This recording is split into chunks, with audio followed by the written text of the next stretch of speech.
Close your eyes for a moment and imagine absolute nothingness. Not darkness, because darkness is something. Not empty space, because space itself is something. True nothingness. No time ticking forward. No dimensions to measure. No physical laws governing anything at all. Just pure, complete absence. It's almost impossible for our minds to grasp, isn't it? And yet, this impossibility, this profound nothingness, may be exactly what existed before our universe exploded into being 13.8 billion years ago. Now open your eyes and look around you. Everything you see, every atom in your body, every photon of light streaming through your window, every planet orbiting distant stars across the incomprehensible vastness of space, all of it emerged from what might have been nothing at all. The chair you're sitting in, the device you're watching this on, the air filling your lungs, the ground beneath your feet, all of it traces back to a single, infinitesimally small point that contained everything that would ever exist. It's the most audacious story ever told, and the incredible thing is, it's true. We call it the Big Bang, though that name hardly does justice to the most spectacular event in cosmic history. It wasn't an explosion in space. It was an explosion of space itself, of time, of reality as we know it. In a fraction of a second so small that all the moments in human history would seem like an eternity by comparison, the universe grew from smaller than a subatomic particle to larger than we can possibly observe.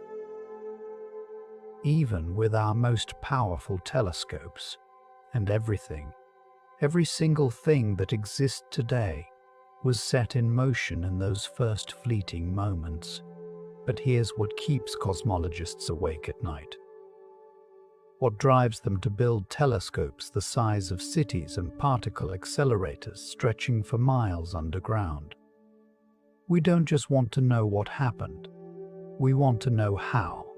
We want to know why. We want to understand the deepest mystery in all of existence.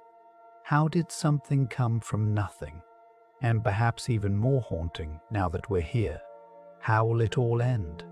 These aren't just academic questions for scientists in laboratories. These are fundamental human questions that have echoed through every civilization that has ever looked up at the night sky and wondered. Our ancestors saw the same stars we do, asked the same questions we ask. But unlike them, we're living in an extraordinary moment in human history. Right now, in our lifetime, we're getting actual answers. Telescopes like the James Webb Space Telescope are peering back to the very edge of time itself, capturing light from galaxies that formed when the universe was barely out of its infancy. Experiments like the Dark Energy Spectroscopic Instrument are mapping millions of galaxies to understand the mysterious force that's determining our ultimate fate, and what they're discovering is almost more incredible than we imagined. The universe isn't just expanding, it's accelerating, pushed apart by a mysterious force we call dark energy that makes up nearly 70% of everything that exists. New findings from early 2025 suggest this dark energy might not even be constant.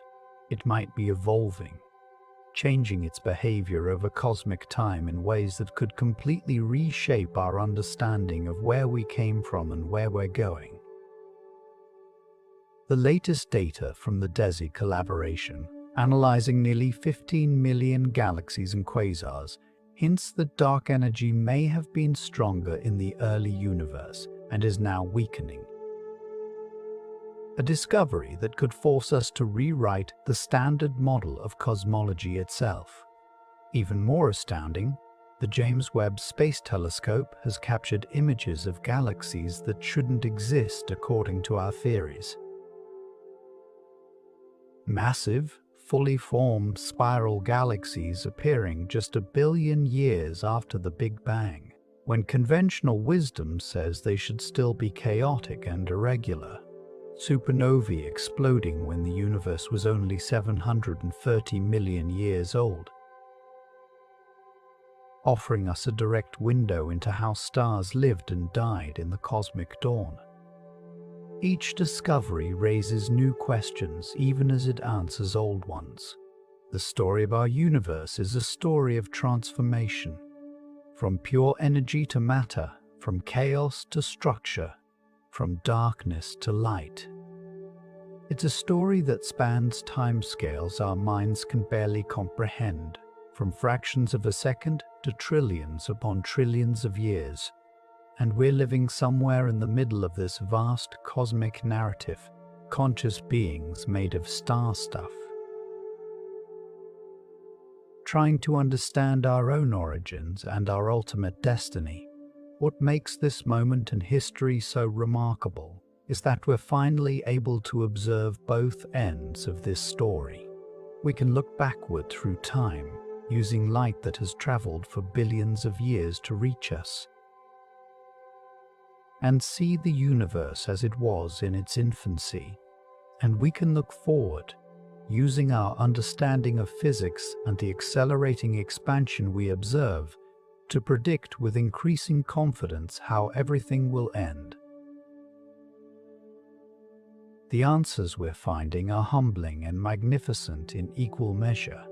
We are not the center of anything. We're not special or privileged observers. We're a fleeting phenomenon in a universe that existed long before us and will continue long after we're gone. And yet, as far as we know, we are the only part of the universe that has become aware of itself, that can contemplate its own existence, that can unravel the mysteries of its birth and death. This is the story of the beginning and end of the universe.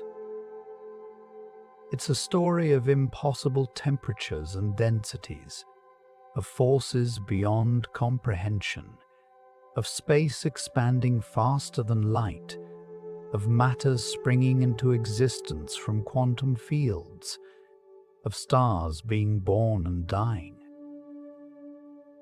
of black holes evaporating, and ultimately, of everything cooling into an eternal, frozen silence. It's a story that challenges everything we think we know about reality, and every word of it, as far as we can tell, is true. The Big Bang, our universe ignites. For most of human history, we thought the universe was eternal and unchanging. The ancient Greeks looked at the stars and saw a perfect, crystalline sphere rotating around Earth, never aging, never evolving. Even into the early 20th century, the prevailing scientific wisdom held that the cosmos was static, existing in a state of permanent equilibrium stretching infinitely into the past and infinitely into the future.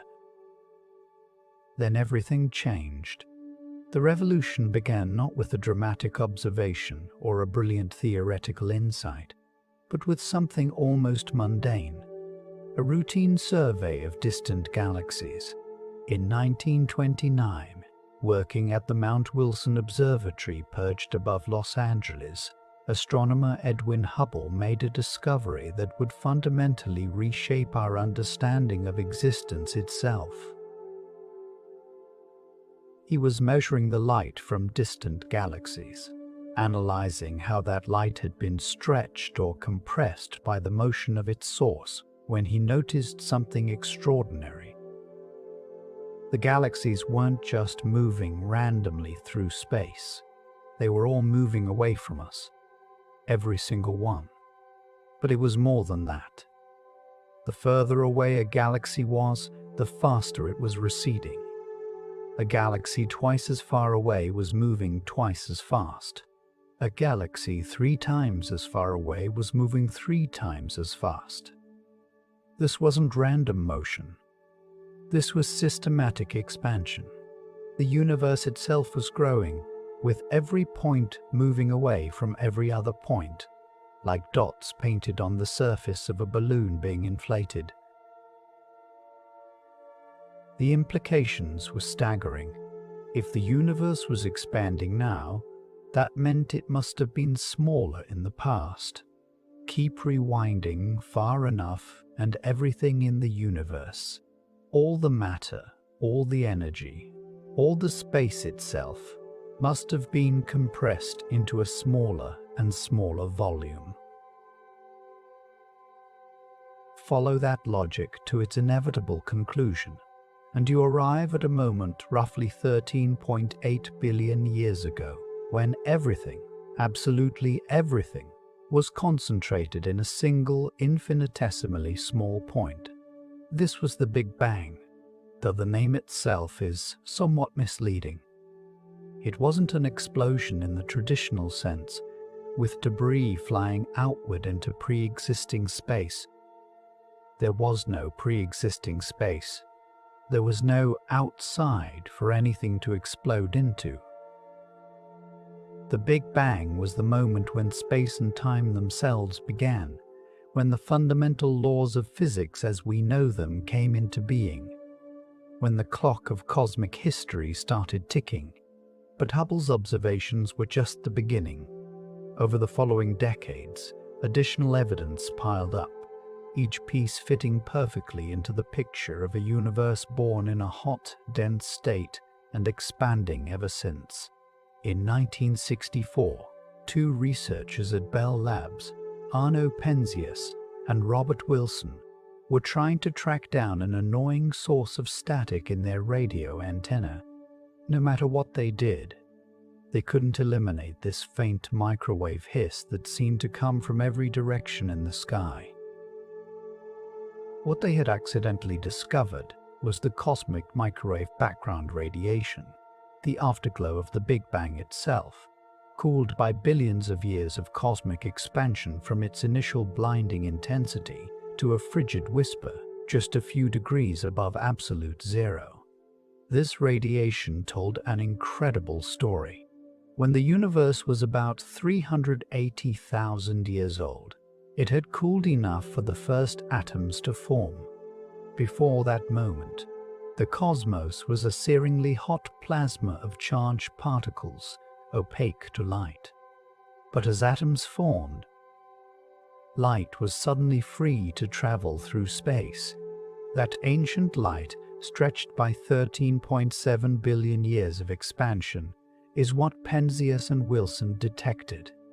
It's the baby picture of our universe, a snapshot from when the cosmos was just a tiny fraction of its current age. The precision with which we can now measure this cosmic microwave background is extraordinary. Satellites like the Planck Observatory have mapped it in exquisite detail, revealing tiny temperature fluctuations, variations of just a few millionths of a degree. These ripples are the seeds of all the structure we see in the universe today. Regions that were slightly denser attracted more matter through gravity, eventually collapsing to form the first stars and galaxies. Regions that were slightly less dense became the vast cosmic voids we observe between galaxy clusters. We can even calculate backward from our current observations to determine exactly how old the universe is. By measuring the rate of expansion today and the density of matter and energy in the cosmos, cosmologists can wind the clock backward like running a movie in reverse. The numbers converge on an age of 13.8 billion years, give or take a few tens of millions of years, an uncertainty that seems huge by human standards but is less than 1% of the total age of the universe. Think about that number for a moment. 13.8 billion years. To put it in perspective, the entire span of recorded human history, from the first written records to today, is less than 6,000 years. Humans have existed as a species for perhaps 300,000 years. The Earth itself is 4.5 billion years old, and the universe is 3 times older than our planet. But even with all this evidence, even with Hubble's observations and the cosmic microwave background and 1,000 other confirming measurements, the Big Bang theory faces profound questions.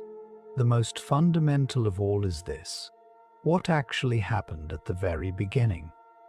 Not 380,000 years after, not even a second after, but at the exact moment of creation itself. Here, our physics breaks down.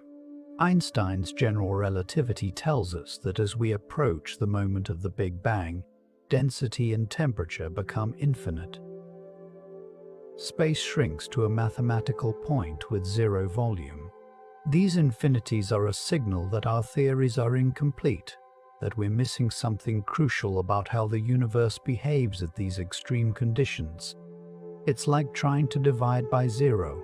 The math just stops working. Physicists describe this limit as the Planck time, about 10 to the negative 43 seconds after the Big Bang.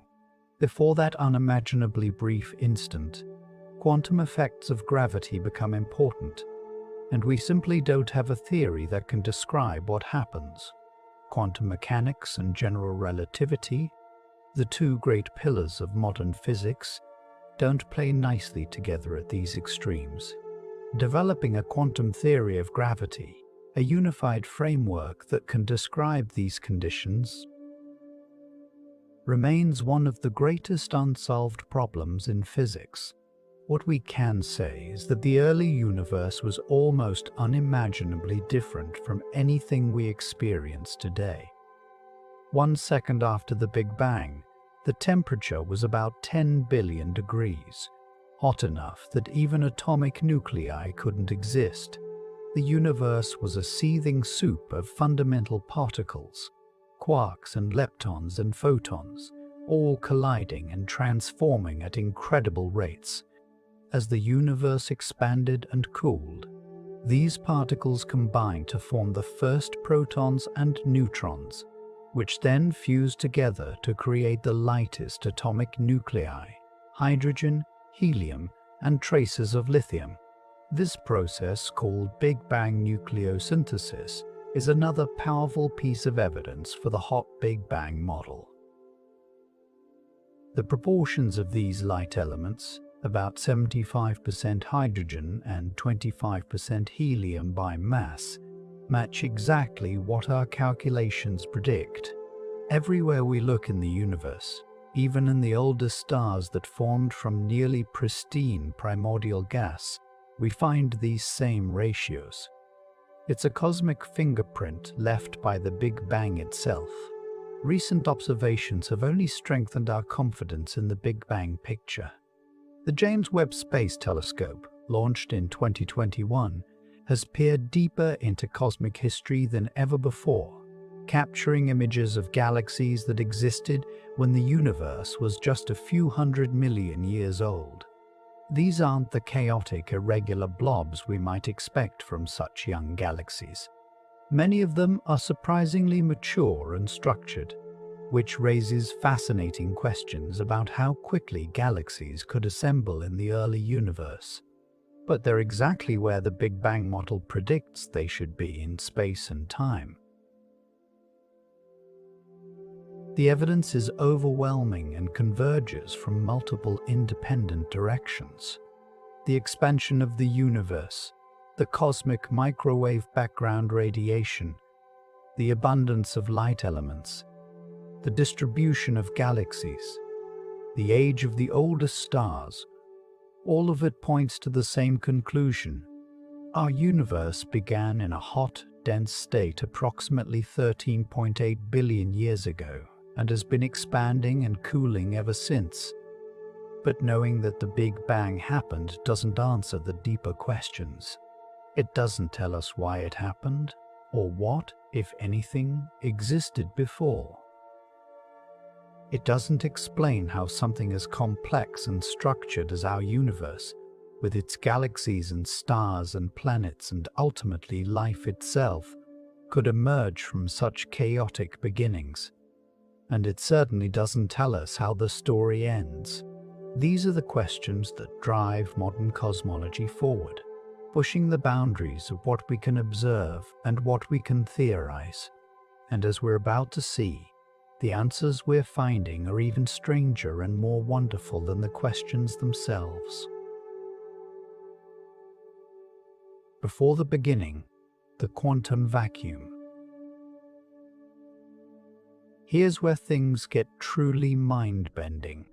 We've established that the universe began with the Big Bang, a moment when space and time themselves came into existence. But that just raises an even more fundamental question, one that philosophers have puzzled over for millennia. How can something come from nothing? The ancient Greek philosopher Parmenides argued that this was logically impossible. From nothing, he declared, nothing comes.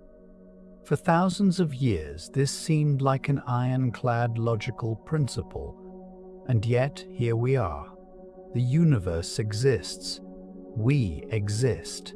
So something must have happened to violate this seemingly unbreakable rule. The answer, as far as we can tell, lies in the strange and counterintuitive realm of quantum mechanics. At the quantum level, reality behaves in ways that defy our everyday intuition. And one of the most bizarre discoveries of quantum physics is that nothing isn't really nothing at all. When most people think of empty space, they imagine a void, a vacuum with absolutely nothing in it. But quantum mechanics tells us that even in the purest vacuum, in a region of space completely devoid of matter or radiation, something remarkable is happening. The vacuum itself is alive with activity, a roiling sea of quantum fluctuations.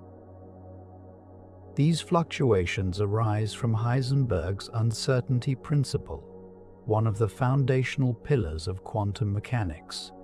The uncertainty principle tells us that certain pairs of properties, like energy and time, cannot both be precisely defined simultaneously. If you try to pin down the energy of a system too precisely, you lose information about when that energy exists, and this creates a loophole, a quantum wiggle room that allows the universe to briefly borrow energy, as long as it pays it back quickly enough. What does this mean in practice? It means that even in a perfect vacuum, particle-antiparticle pairs are constantly popping into existence out of nowhere, existing for the briefest instant before annihilating each other and disappearing back into the quantum foam. An electron and its antimatter counterpart, a positron, can spontaneously appear, exist for perhaps 10 to the negative 21 seconds, and then collide and vanish. This happens everywhere, all the time, throughout all of space. These are called virtual particles, and while they exist for such infinitesimally short times that we can never directly observe them, their effects are absolutely real and measurable. One of the most precisely confirmed predictions in all of physics, the Lamb shift in hydrogen atoms, arises directly from these quantum vacuum fluctuations. The magnetic moment of the electron, another incredibly precise measurement, is influenced by virtual particles popping in and out of existence in the space around it. The vacuum isn't empty. It's a quantum dance of creation and destruction happening at timescales beyond our direct perception. Now, here's where it gets interesting for cosmology. If particles can spontaneously appear out of the quantum vacuum for brief moments, What's to stop something much larger from appearing? What's to stop an entire universe from fluctuating into existence? Under normal circumstances, the answer is energy conservation and the time-energy uncertainty relation. The more energy you want to borrow, the shorter the time you can borrow it for. To create something as massive as a universe would require an almost infinite amount of energy, which could only exist for an almost infinitely short time before having to disappear. That's not enough time for a universe to get started. But there's a quantum loophole. If that universe could somehow arrange itself to have exactly zero total energy, then the uncertainty principle would impose no time limit at all. It could exist indefinitely. And here's the remarkable thing. The universe we live in may actually have zero total energy. How is that possible? The answer lies in gravity. All the matter and energy in the universe has positive energy. Every particle, every photon, every bit of mass contributes positive energy to the cosmic ledger.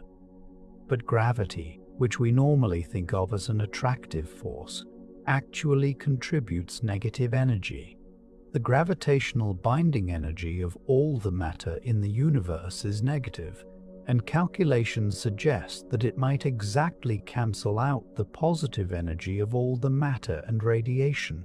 If this is true, if the total energy of the universe really is zero, then the quantum vacuum could have produced it without violating any conservation laws. One moment, quantum fluctuation produces a universe. Unlike the fleeting virtual particles that normally pop in and out of existence, this particular fluctuation has zero total energy, so it doesn't have to disappear. It can persist, it can expand, it can evolve into the cosmos we see today. Physicist Alexander Vilenkin has developed this idea into what's called the universe from nothing scenario. In his model, the universe literally tunneled into existence from a state of quantum nothingness, exploiting the same quantum mechanical principle that allows particles to tunnel through barriers they shouldn't classically be able to penetrate. One moment, there is no space, no time, no matter, no energy. The next moment, or rather, the first moment, there is a tiny bubble of space containing just enough energy to power its own expansion. It sounds like magic, and in a way it is. Quantum magic, governed by the strange but ironclad rules of quantum mechanics. The idea that our entire universe, with its billions of galaxies and its incomprehensible vastness, could arise from a quantum fluctuation seems absurd. But the mathematics works. The physics, as far as we understand it, allows for this possibility. Other cosmologists approach the question differently. Stephen Hawking and James Hartley proposed that in the earliest moments of the universe, time itself may have been different from what we experience now. They suggest that very near the Big Bang, time had a quality more like space, what they call imaginary time. In this framework, asking what came before the Big Bang is like asking what's north of the North Pole. The question doesn't make sense because time itself, as we understand it, begins with the Big Bang. There is no before. Still others point out that our current theories of quantum mechanics and gravity are known to be incomplete. We don't have a full theory of quantum gravity that can reliably describe what happens at the conditions of the Big Bang. String theory, loop quantum gravity, and other candidate theories might reveal entirely new possibilities for how the universe could have begun. We're essentially using Newtonian physics to try to understand quantum gravity, and that's bound to give us incomplete answers.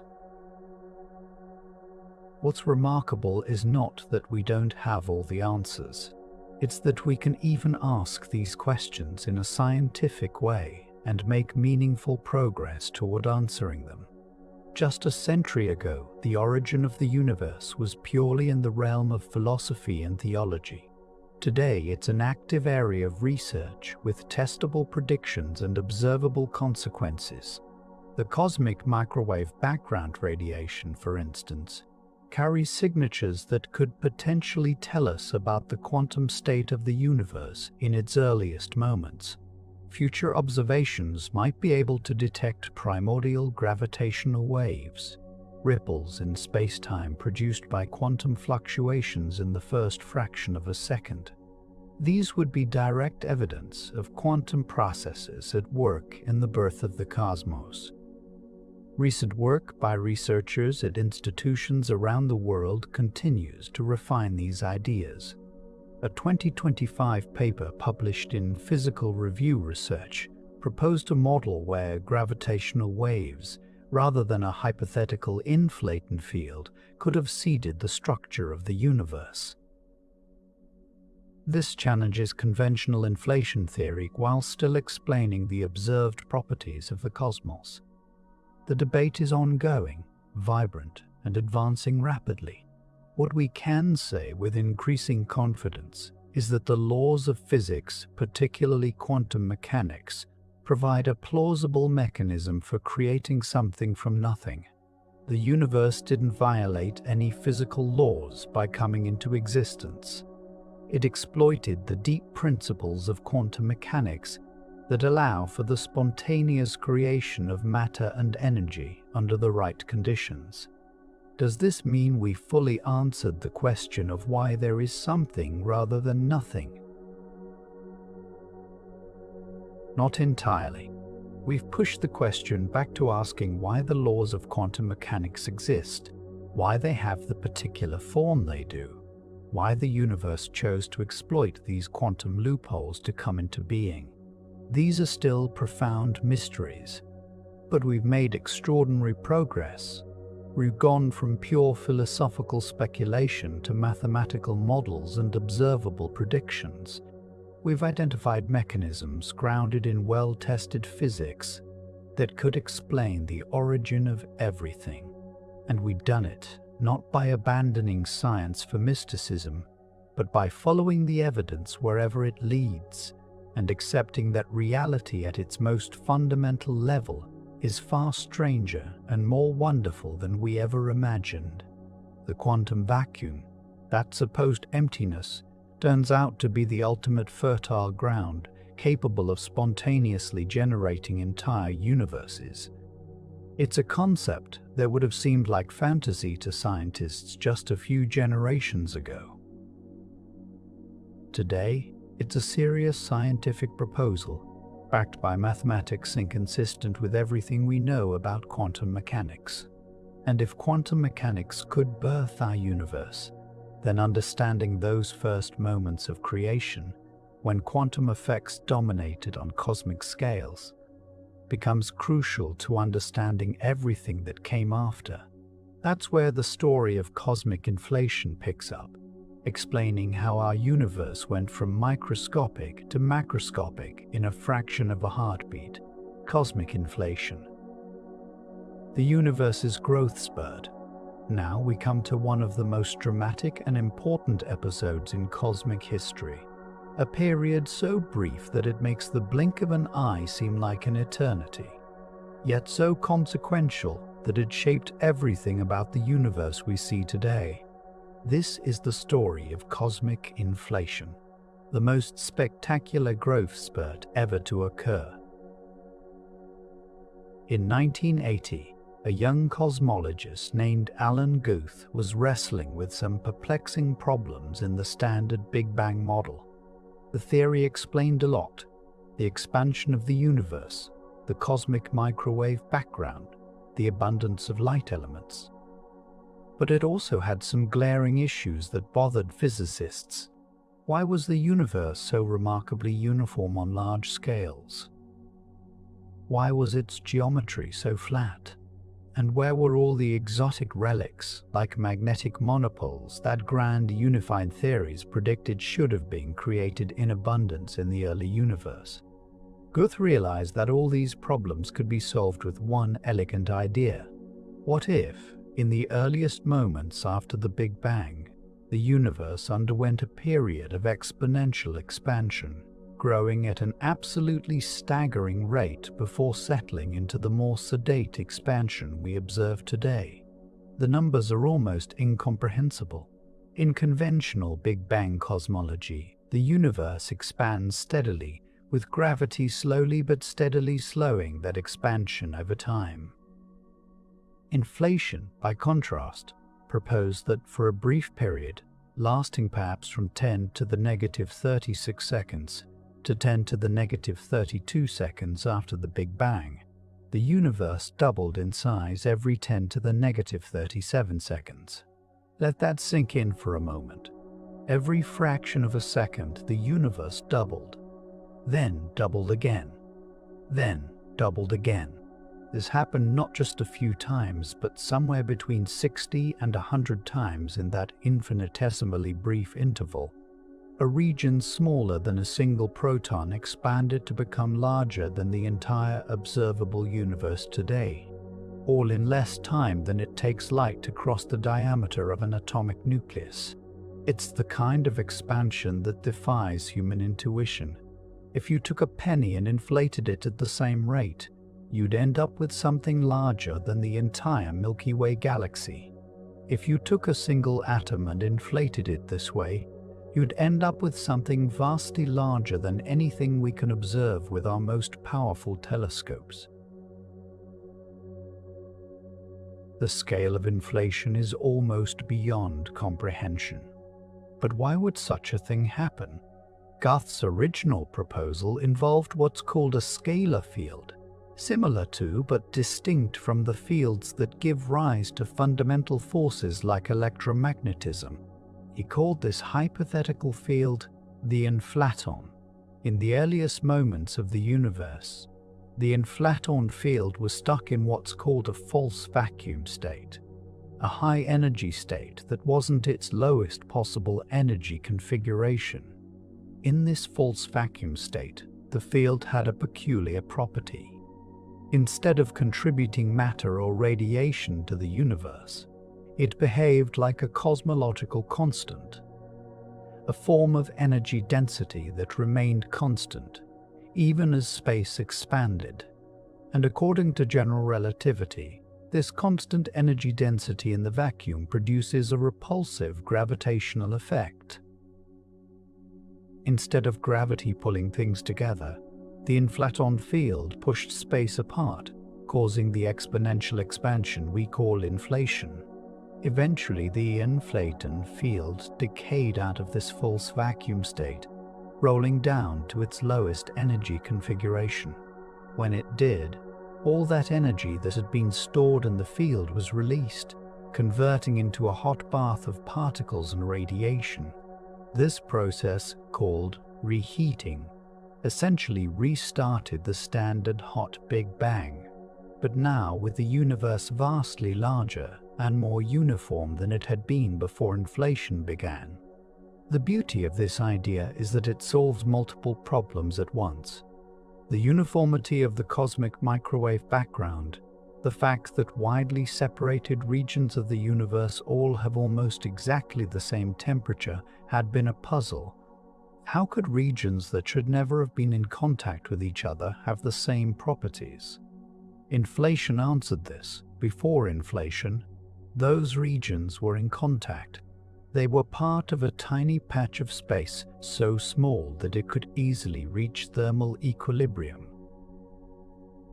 Then inflation stretched this tiny, uniform patch to cosmic scales, creating the uniformity we observe. Similarly, the flatness of the universe had been puzzling. Measurements showed that the geometry of space was extraordinarily flat, neither curved like the surface of a sphere nor saddle-shaped. But in standard Big Bang cosmology, flatness is an unstable state. Any tiny deviation from flatness would grow over time. For the universe to be as flat as we observe it today, it would have had to start out flat to an absurd degree of precision. Inflation solves this by stretching space so enormously that any initial curvature is smoothed out.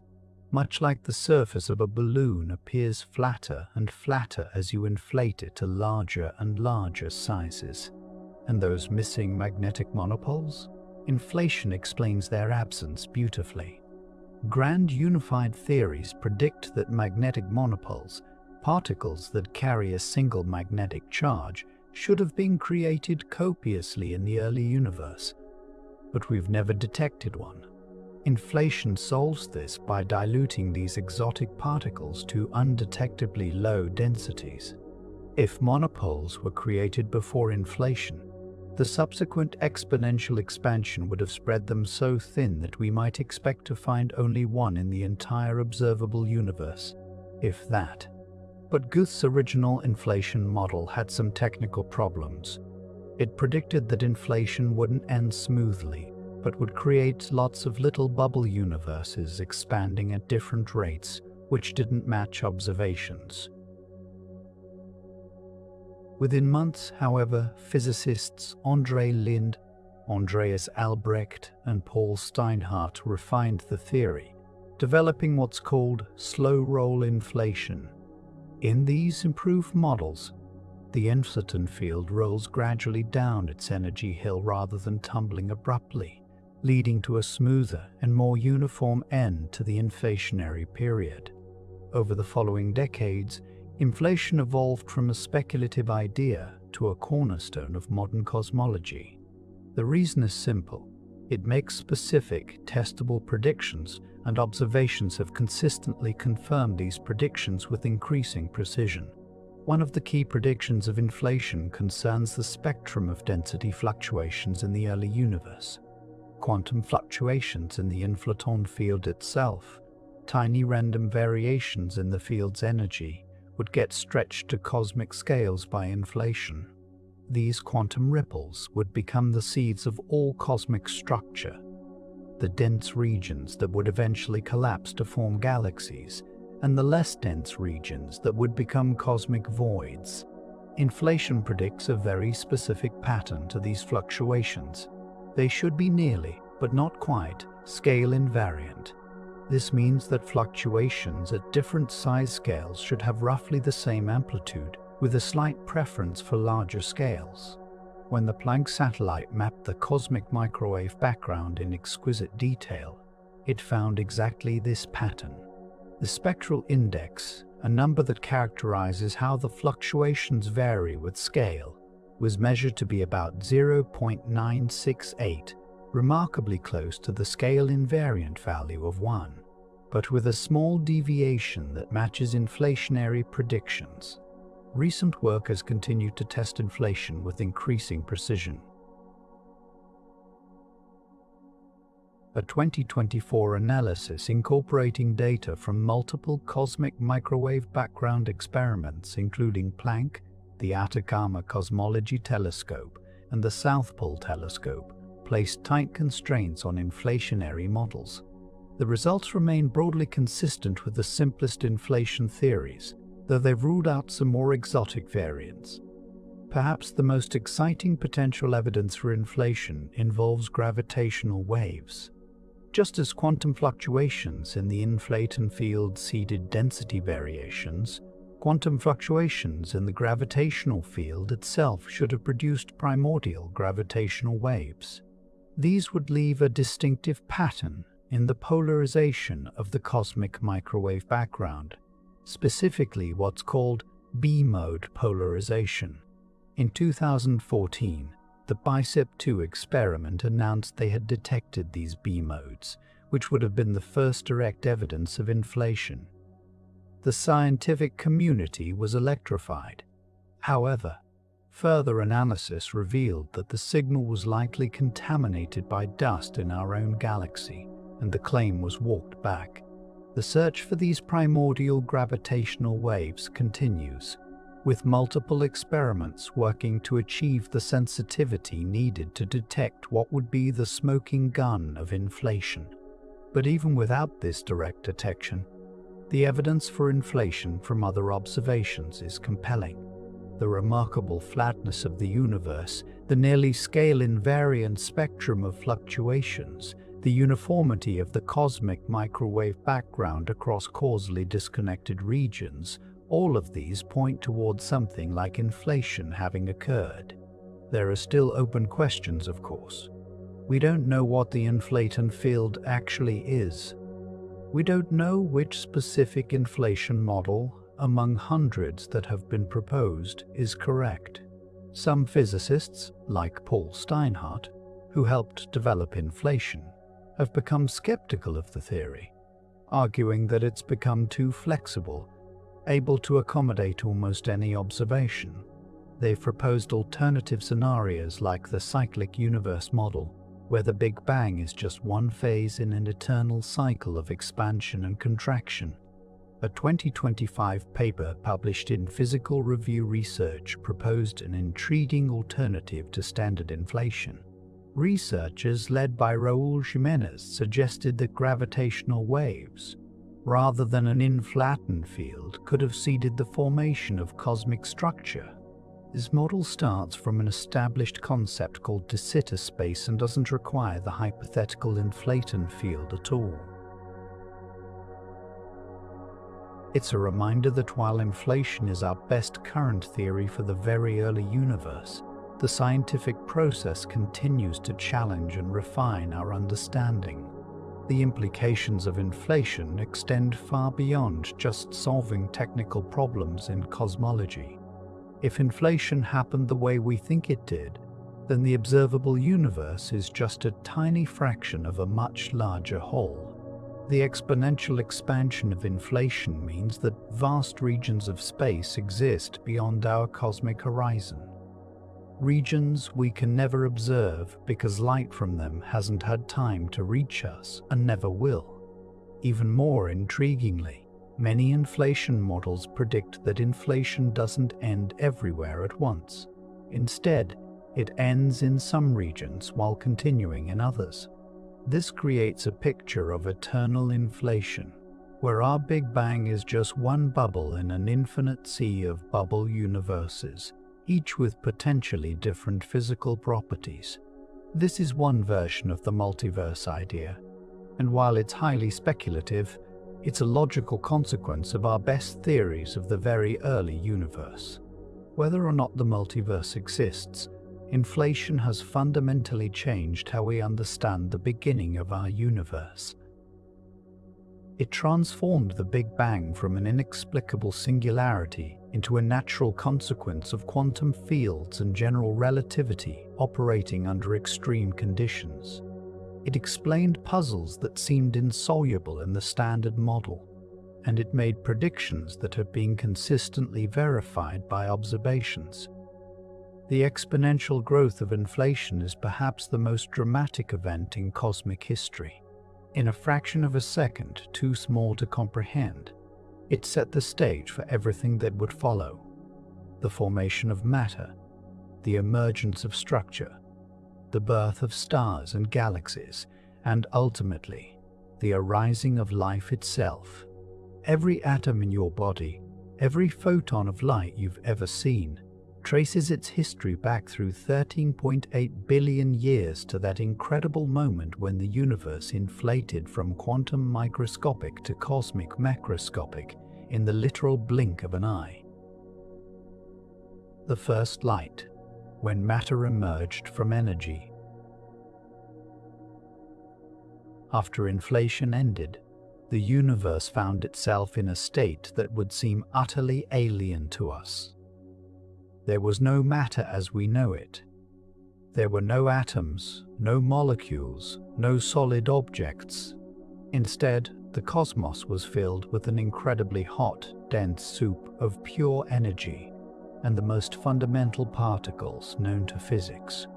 The temperature at this point was almost beyond comprehension, around 10 to the 27th degrees Kelvin. To put that in perspective, the core of our Sun, where nuclear fusion occurs, is a mere 15 million degrees. The conditions after inflation made the Sun's core look like a freezer in comparison. At these temperatures, matter as we think of it simply cannot exist. But the universe was cooling. As space expanded, the energy density dropped and the temperature fell, and this cooling set off a cascade of transformations that would ultimately create all the matter we see around us today. It's one of the most elegant processes in nature, the conversion of pure energy into the diverse zoo of particles that make up the physical world. This transformation is possible because of one of the most famous equations in physics, Einstein's E=mc². Energy and matter are two sides of the same coin, interconvertible under the right conditions. In the extreme heat of the early universe, photons, particles of pure energy, had enough energy to spontaneously create particle-antiparticle pairs. An energetic photon could split into an electron and its antimatter counterpart, a positron. Another photon could create a quark and an antiquark. This process went both ways. Particles and antiparticles could collide and annihilate, converting back into pure energy. In the first moments after inflation, the universe was in equilibrium, with creation and annihilation happening at equal rates. For every particle created, another was destroyed. The total amount of matter fluctuated around zero. But here's where one of the deepest mysteries in cosmology enters the picture. For reasons we still don't fully understand, there was a tiny asymmetry in this process. For every billion antimatter particles created, there were 1,000,000,001 matter particles. This imbalance, just one part in a billion, seems almost trivial, but it made all the difference. As the universe continued to cool and expand, it eventually reached temperatures where particles and antiparticles could no longer be spontaneously created from photons. At this point, all the matter and antimatter that existed began to annihilate. The billion antimatter particles met their billion matter counterparts and disappeared in flashes of energy. When the dust settled, only that tiny excess remained. One matter particle for every billion photons. That leftover matter is everything we see in the universe today. Every star, every planet, every atom in your body exists only because of that tiny primordial asymmetry. If matter and antimatter had been created in exactly equal amounts, they would have completely annihilated each other, leaving behind a universe filled with nothing but light. We would not exist. Why was there this asymmetry? We don't know for certain. The asymmetry between matter and antimatter, called baryogenesis, remains one of the unsolved problems in physics. The conditions needed for this asymmetry were identified by Soviet physicist Andrei Sakharov in 1967. The laws of physics must be different for matter and antimatter in subtle ways. The universe must have been out of thermal equilibrium, and certain quantum numbers must not be conserved. Experiments at particle accelerators like the Large Hadron Collider have found evidence for some of these conditions. We've observed processes where matter and antimatter behave slightly differently, but the asymmetries we've detected in the lab aren't quite large enough to explain the cosmic imbalance. There must be additional sources of matter-antimatter asymmetry that we haven't yet discovered, possibly involving particles beyond our current standard model of particle physics. As the universe continued to cool below about 1 trillion degrees, another crucial transition occurred. Quarks, which had been flying freely through the primordial soup, began to stick together. The strong nuclear force which binds quarks together became dominant at these lower energies. 3 quarks would combine to form a proton or a neutron, the building blocks of atomic nuclei. This process, called the quark-hadron transition, happened when the universe was about 1 microsecond old. In that brief moment, the composition of the cosmos fundamentally changed. Before, it was a quark-gluon plasma. After, it was a gas of protons, neutrons, electrons, and photons. For the next few minutes, nuclear fusion occurred throughout the entire universe. Just as fusion occurs in the cores of stars today, the intense heat and density of the early universe allowed protons and neutrons to collide and stick together, forming the first atomic nuclei.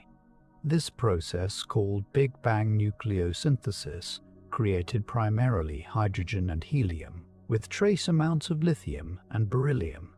The proportions were determined by the temperature, density, and expansion rate of the universe during this crucial period. About 75% of the normal matter ended up as hydrogen, the simplest element with just one proton.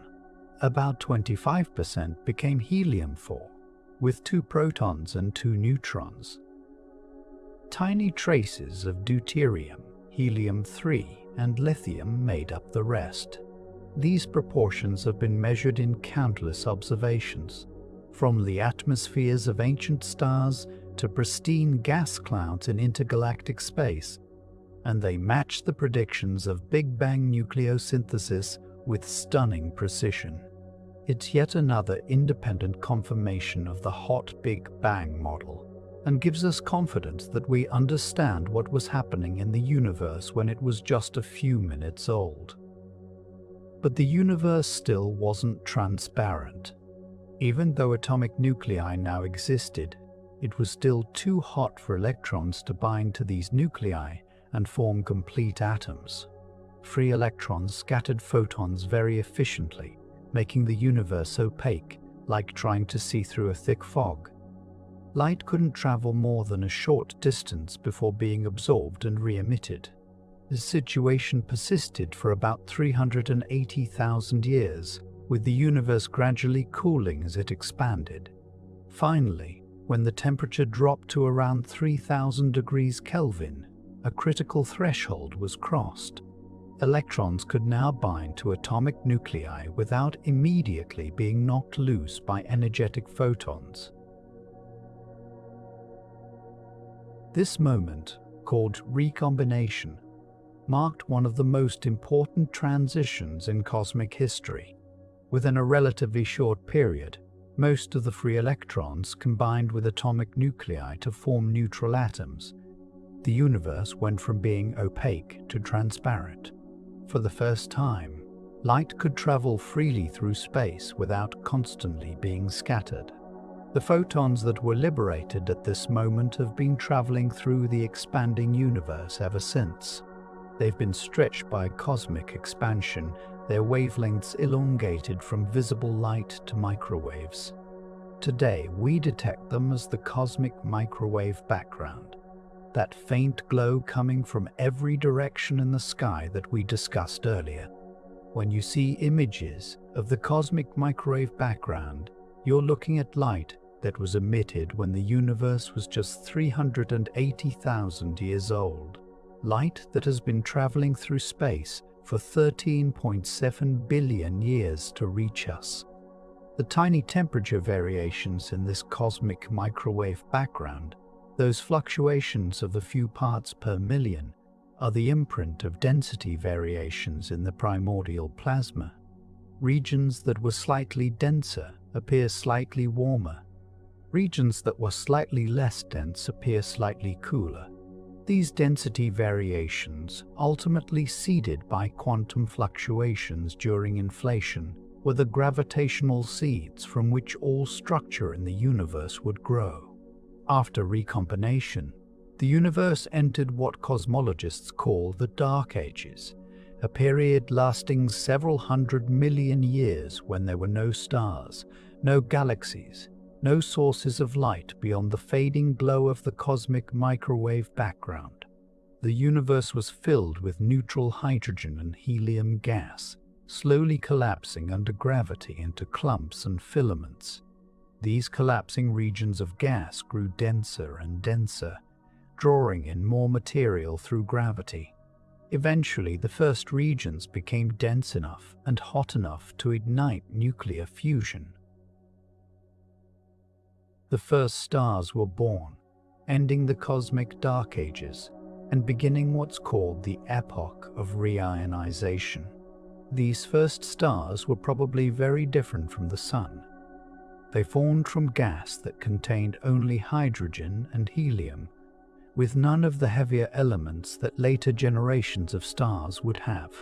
Without heavier elements which help cool gas clouds, these primordial stars could grow to enormous sizes, perhaps 100 or even several hundred times the mass of our Sun.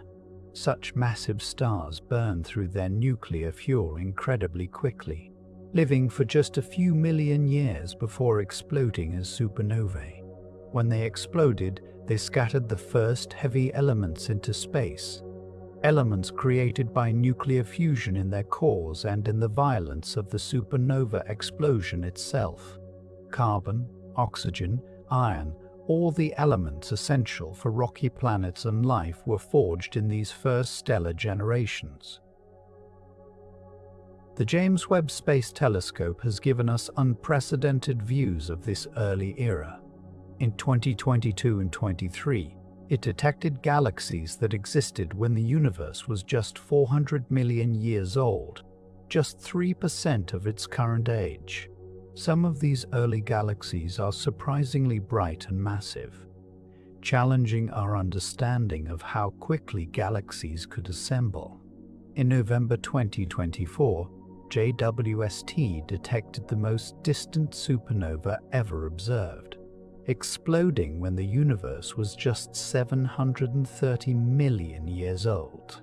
This observation provides direct evidence of massive stars forming and dying in the early universe, enriching the cosmos with heavy elements. The supernova, designated JD's SN to 2024 LXL, appears extremely bright, suggesting it was an exceptionally powerful explosion, perhaps from one of those first-generation supermassive stars. These observations are rewriting our understanding of the early universe. Galaxies appear to have formed faster and more efficiently than our models predicted. Stars were creating heavy elements earlier than we thought. The picture that's emerging is one of a universe that got its act together remarkably quickly after the Big Bang, transforming from a smooth, uniform state to one filled with complex structures in just a few 100 million years. The transformation from energy to matter, from uniformity to structure, from darkness to light, represents one of the great chapters in cosmic history. It shows that the universe is not static but constantly evolving, following the inexorable laws of physics that govern everything from the smallest quantum fluctuation to the largest structures spanning billions of light years.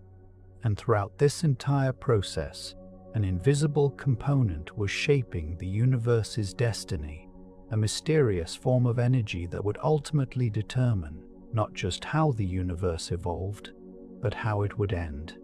This is the story of dark energy, perhaps the strangest and most consequential discovery in modern cosmology. Dark energy, the force that will decide our fate. For most of the 20th century, cosmologists thought they understood the basic story of the universe's expansion. The Big Bang set everything in motion, sending galaxies flying outward. Gravity, pulling everything back together, should be gradually slowing that expansion. The key question was whether there was enough matter in the universe for gravity to eventually reverse the expansion, causing everything to collapse back together in a big crunch, or whether the expansion would continue forever, gradually slowing but never quite stopping. Then, in 1998, two independent teams of astronomers studying distant supernovae made a discovery that shocked the scientific world. The universe's expansion wasn't slowing down at all. It was speeding up. This was so unexpected, so contrary to everything cosmologists had assumed, that the researchers initially thought they'd made a mistake. But as they checked and rechecked their data, analyzed more supernovae, and ruled out every possible source of error, the conclusion became unavoidable. Something was pushing the universe apart, overcoming gravity's attractive pull. They called this mysterious something dark energy, and it has become one of the greatest mysteries in modern physics. We know it exists because we can measure its effects on cosmic expansion. We know it makes up about 68% of the total energy content of the universe. But we have no idea what it actually is. The discovery came from observations of type Ia supernovae, exploding stars that serve as cosmic distance markers. These supernovae occur when a white dwarf star, the dense remnant of a sun-like star, accumulates matter from a companion star until it reaches a critical mass. At that point, the white dwarf explodes with a characteristic brightness. Because all type Ia supernovae reach roughly the same peak luminosity, they make excellent standard candles for measuring cosmic distances. By observing how bright these supernovae appear and comparing that to how bright they should be, astronomers can determine how far away they are. By measuring the redshift of their light, astronomers can determine how fast they are moving away from us. Plot distance versus velocity for a large sample of supernovae, and you can determine not just how fast the universe is expanding, but how that expansion rate has changed over time. The 1998 observations showed that distant supernovae, ones that exploded billions of years ago, were fainter than expected. This meant they were farther away than they should be if the universe's expansion had been steadily slowing down. The only way to explain the observations was if the expansion had been accelerating, with galaxies being pushed apart by some unknown force. This discovery earned Saul Perlmutter, Brian Schmidt, and Adam Rice the 2011 Nobel Prize in Physics, and it fundamentally changed our understanding of the cosmos. Suddenly, dark energy became the dominant component of the universe, outweighing both normal matter and dark matter combined. But what is dark energy?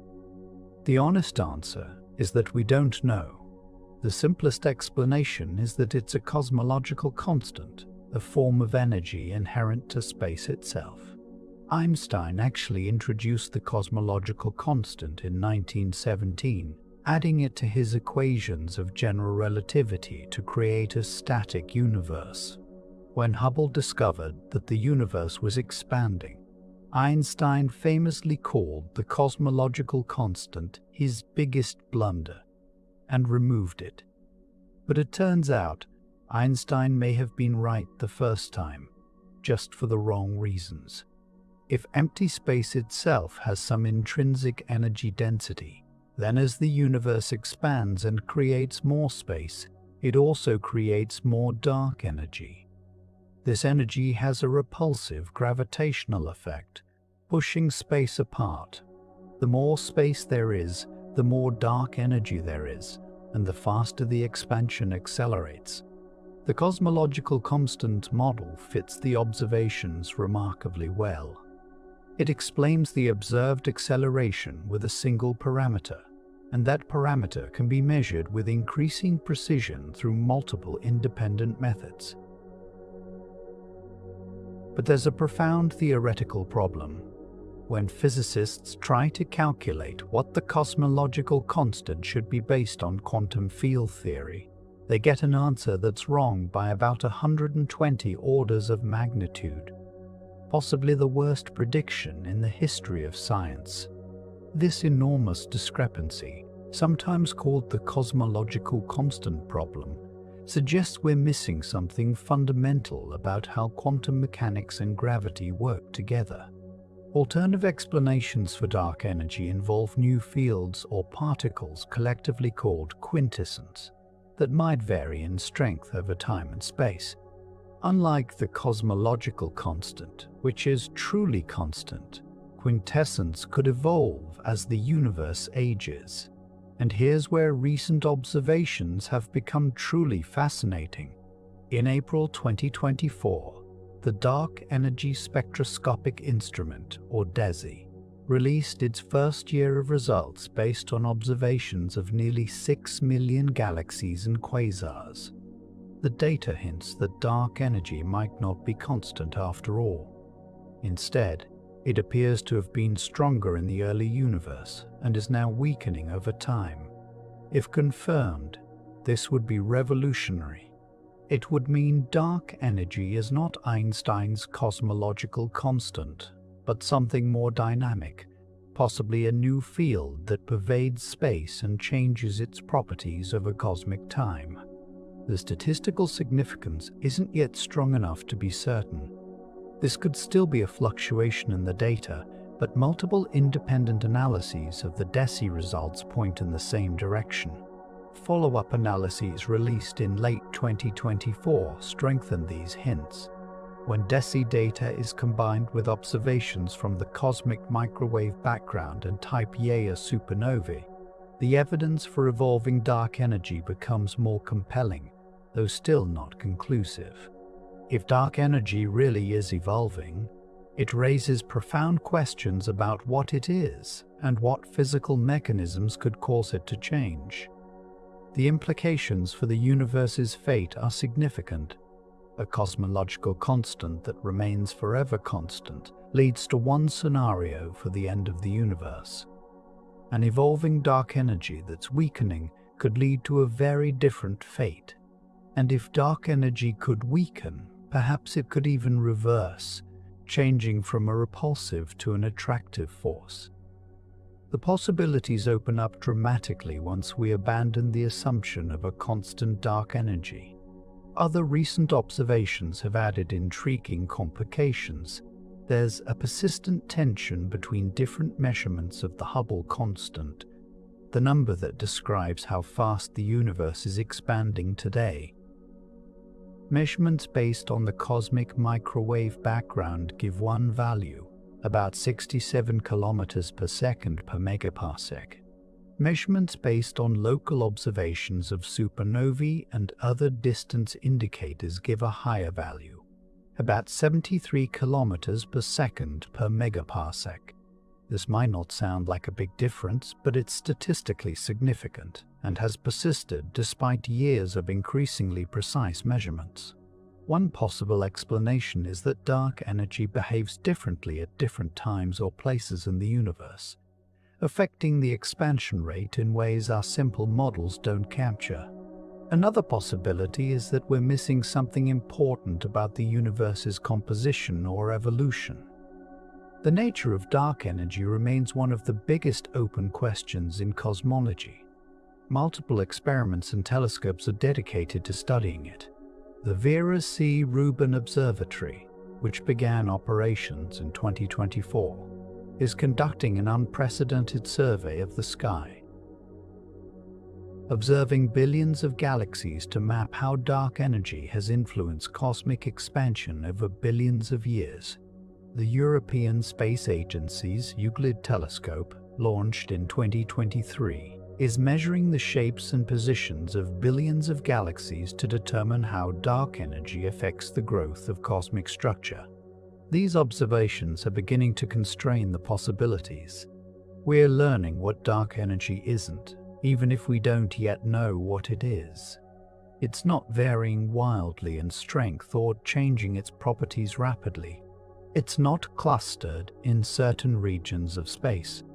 It seems to be smoothly distributed throughout the universe and to affect expansion in a consistent way. What we can say with confidence is that dark energy is real. It's dominant, and it's determining the universe's destiny. Whatever dark energy turns out to be, understanding it is essential to answering the fundamental question of how our universe will end. And as we'll see, the picture that's emerging is both beautiful and melancholy. A universe gradually cooling into eternal darkness, stars fading one by one, until nothing remains but the cold, empty void of space itself. The cosmic web how structure emerged from chaos. After recombination, when the universe became transparent, it was remarkably smooth and uniform. The density variations that would seed all future structures were tiny, just a few parts per 100,000. If you could have looked around at the universe when it was 380,000 years old, you would have seen pretty much the same thing in every direction: a nearly uniform fog of hydrogen and helium gas, with barely perceptible differences in density from place to place. Fast forward to today and the universe looks dramatically different. Instead of smooth uniformity, we see a rich hierarchy of structure: galaxies containing hundreds of billions of stars, galaxy clusters containing thousands of galaxies, superclusters containing many clusters, and vast filaments of galaxies stretching across hundreds of millions of light years, separated by enormous voids containing almost nothing. This transformation from smooth to structured is one of the great stories of cosmic evolution, and it's driven entirely by gravity. Those tiny density fluctuations, imprinted by quantum processes during inflation and frozen into the matter distribution at recombination, served as gravitational seeds. Regions that were even slightly denser than average had slightly stronger gravity, which attracted more matter, making them even denser, which increased their gravity further in a runaway process that amplified tiny initial differences into dramatic structure.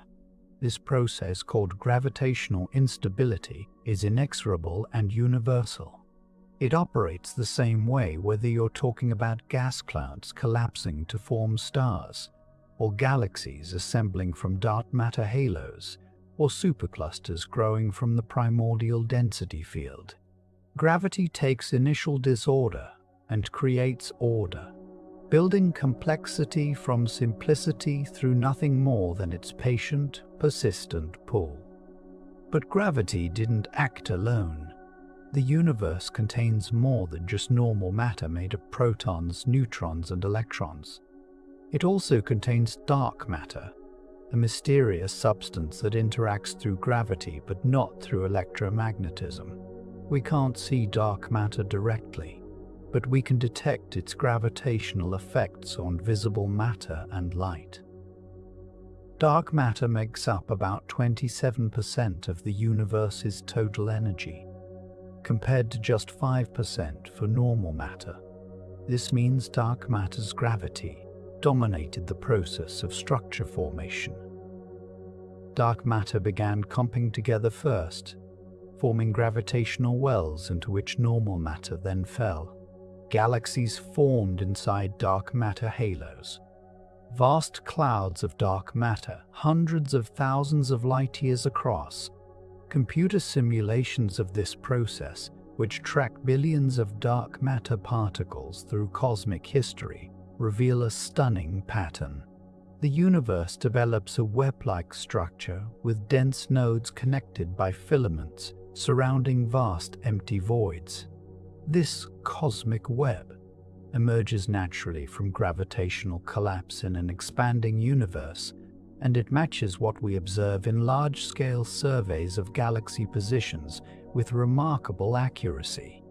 The Sloan Digital Sky Survey, which mapped millions of galaxies in 3 dimensions, revealed this cosmic web in spectacular detail.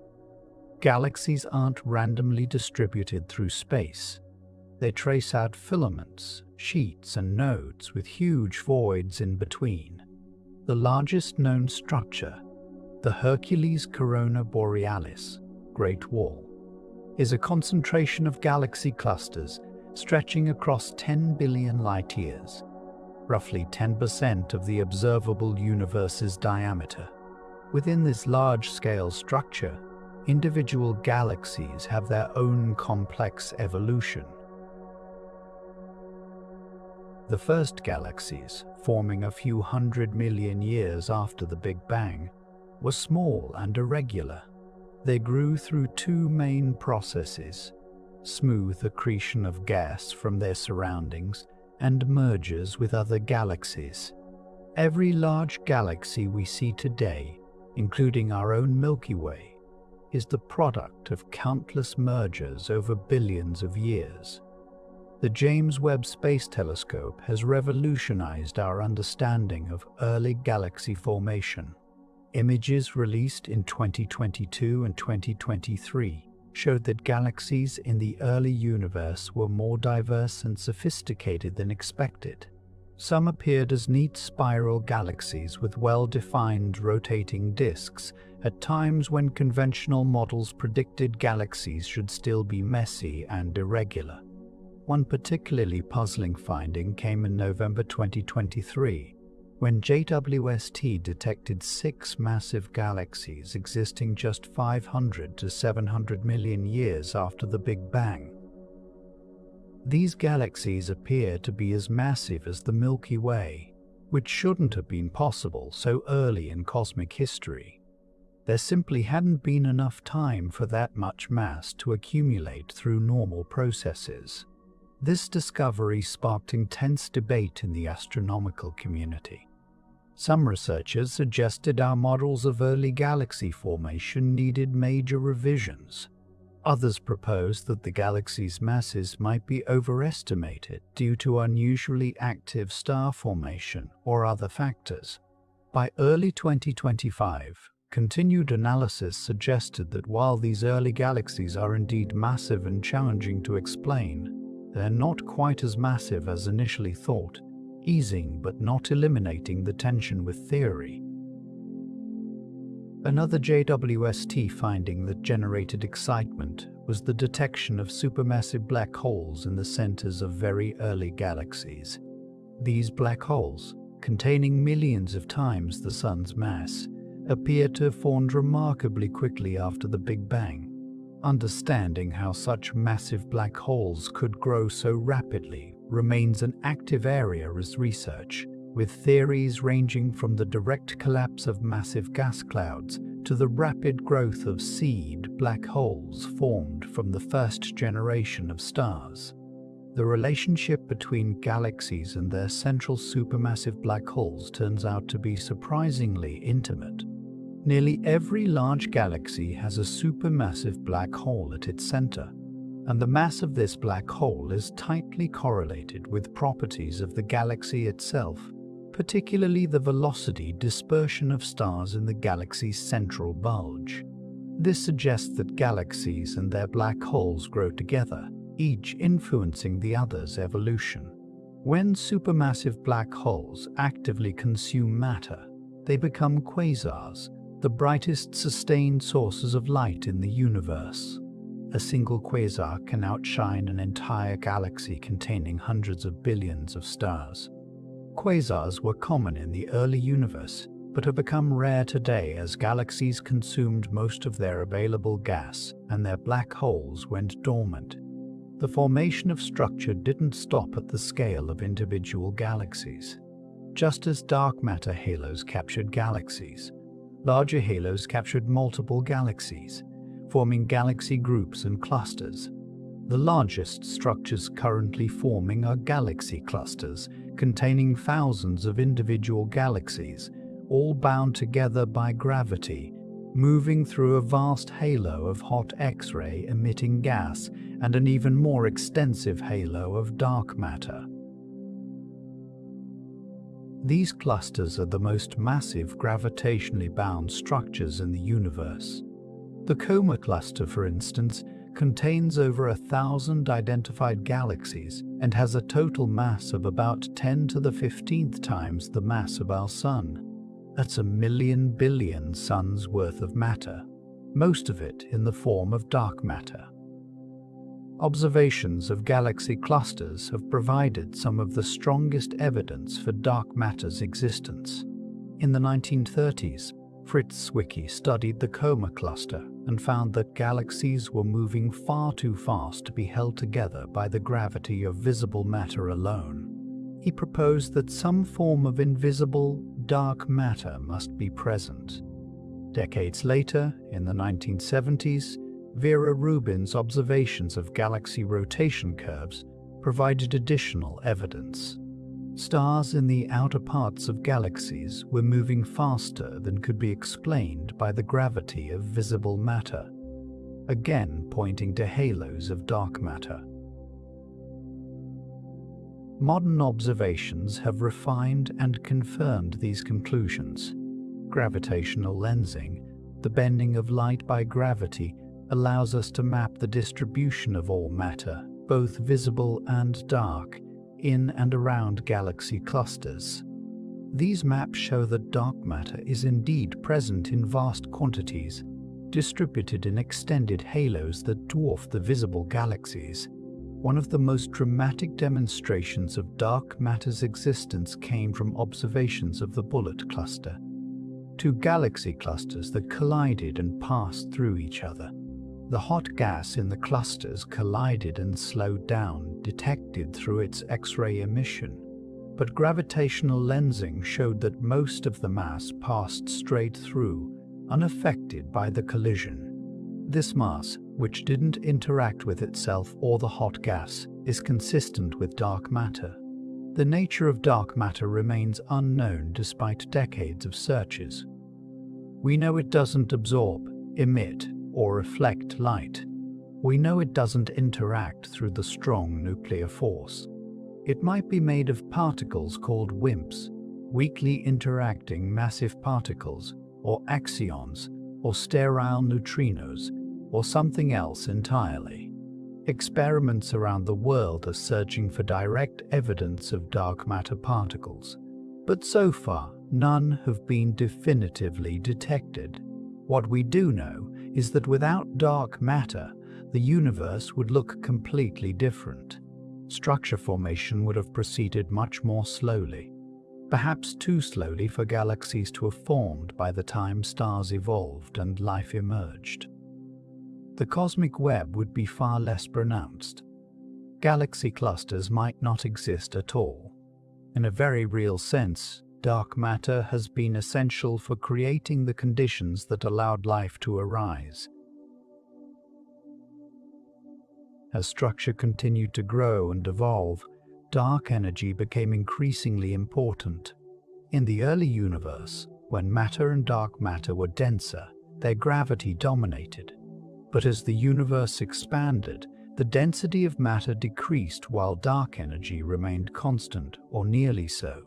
About 4 billion years ago, dark energy's repulsive effect began to overcome matter's attractive gravity. Since then, dark energy has been driving an accelerating expansion, fighting against gravity's attempt to pull more structure together. This means structure formation is now winding down. The largest structures still growing are galaxy clusters that had already begun to collapse before dark energy took over. On larger scales, the acceleration is pulling structures apart. Superclusters, the largest concentrations of galaxy clusters, are not gravitationally bound. They're being pulled apart by dark energy's influence on cosmic expansion. In the very distant future, as we'll explore later, this acceleration will isolate every bound structure from every other one. Galaxy clusters will become island universes, forever separated from each other, unable to communicate or interact, but that's billions of years in the future. For now, we're living in a golden age of structure, with a rich hierarchy of galaxies, clusters, and filaments lighting up the cosmos. The transformation from the smooth, nearly uniform universe of 380,000 years after the Big Bang to the intricate cosmic web we see today is one of the great achievements of cosmological modeling. We can simulate this process on computers, starting from the observed fluctuations in the cosmic microwave background and evolving them forward using the laws of gravity and hydrodynamics. When we do, we get a universe that looks remarkably like our own, a validation that we truly understand the basic processes shaping cosmic structure. Yet mysteries remain. The exact nature of dark matter is unknown. The detailed processes by which the first stars and galaxies formed are still being worked out.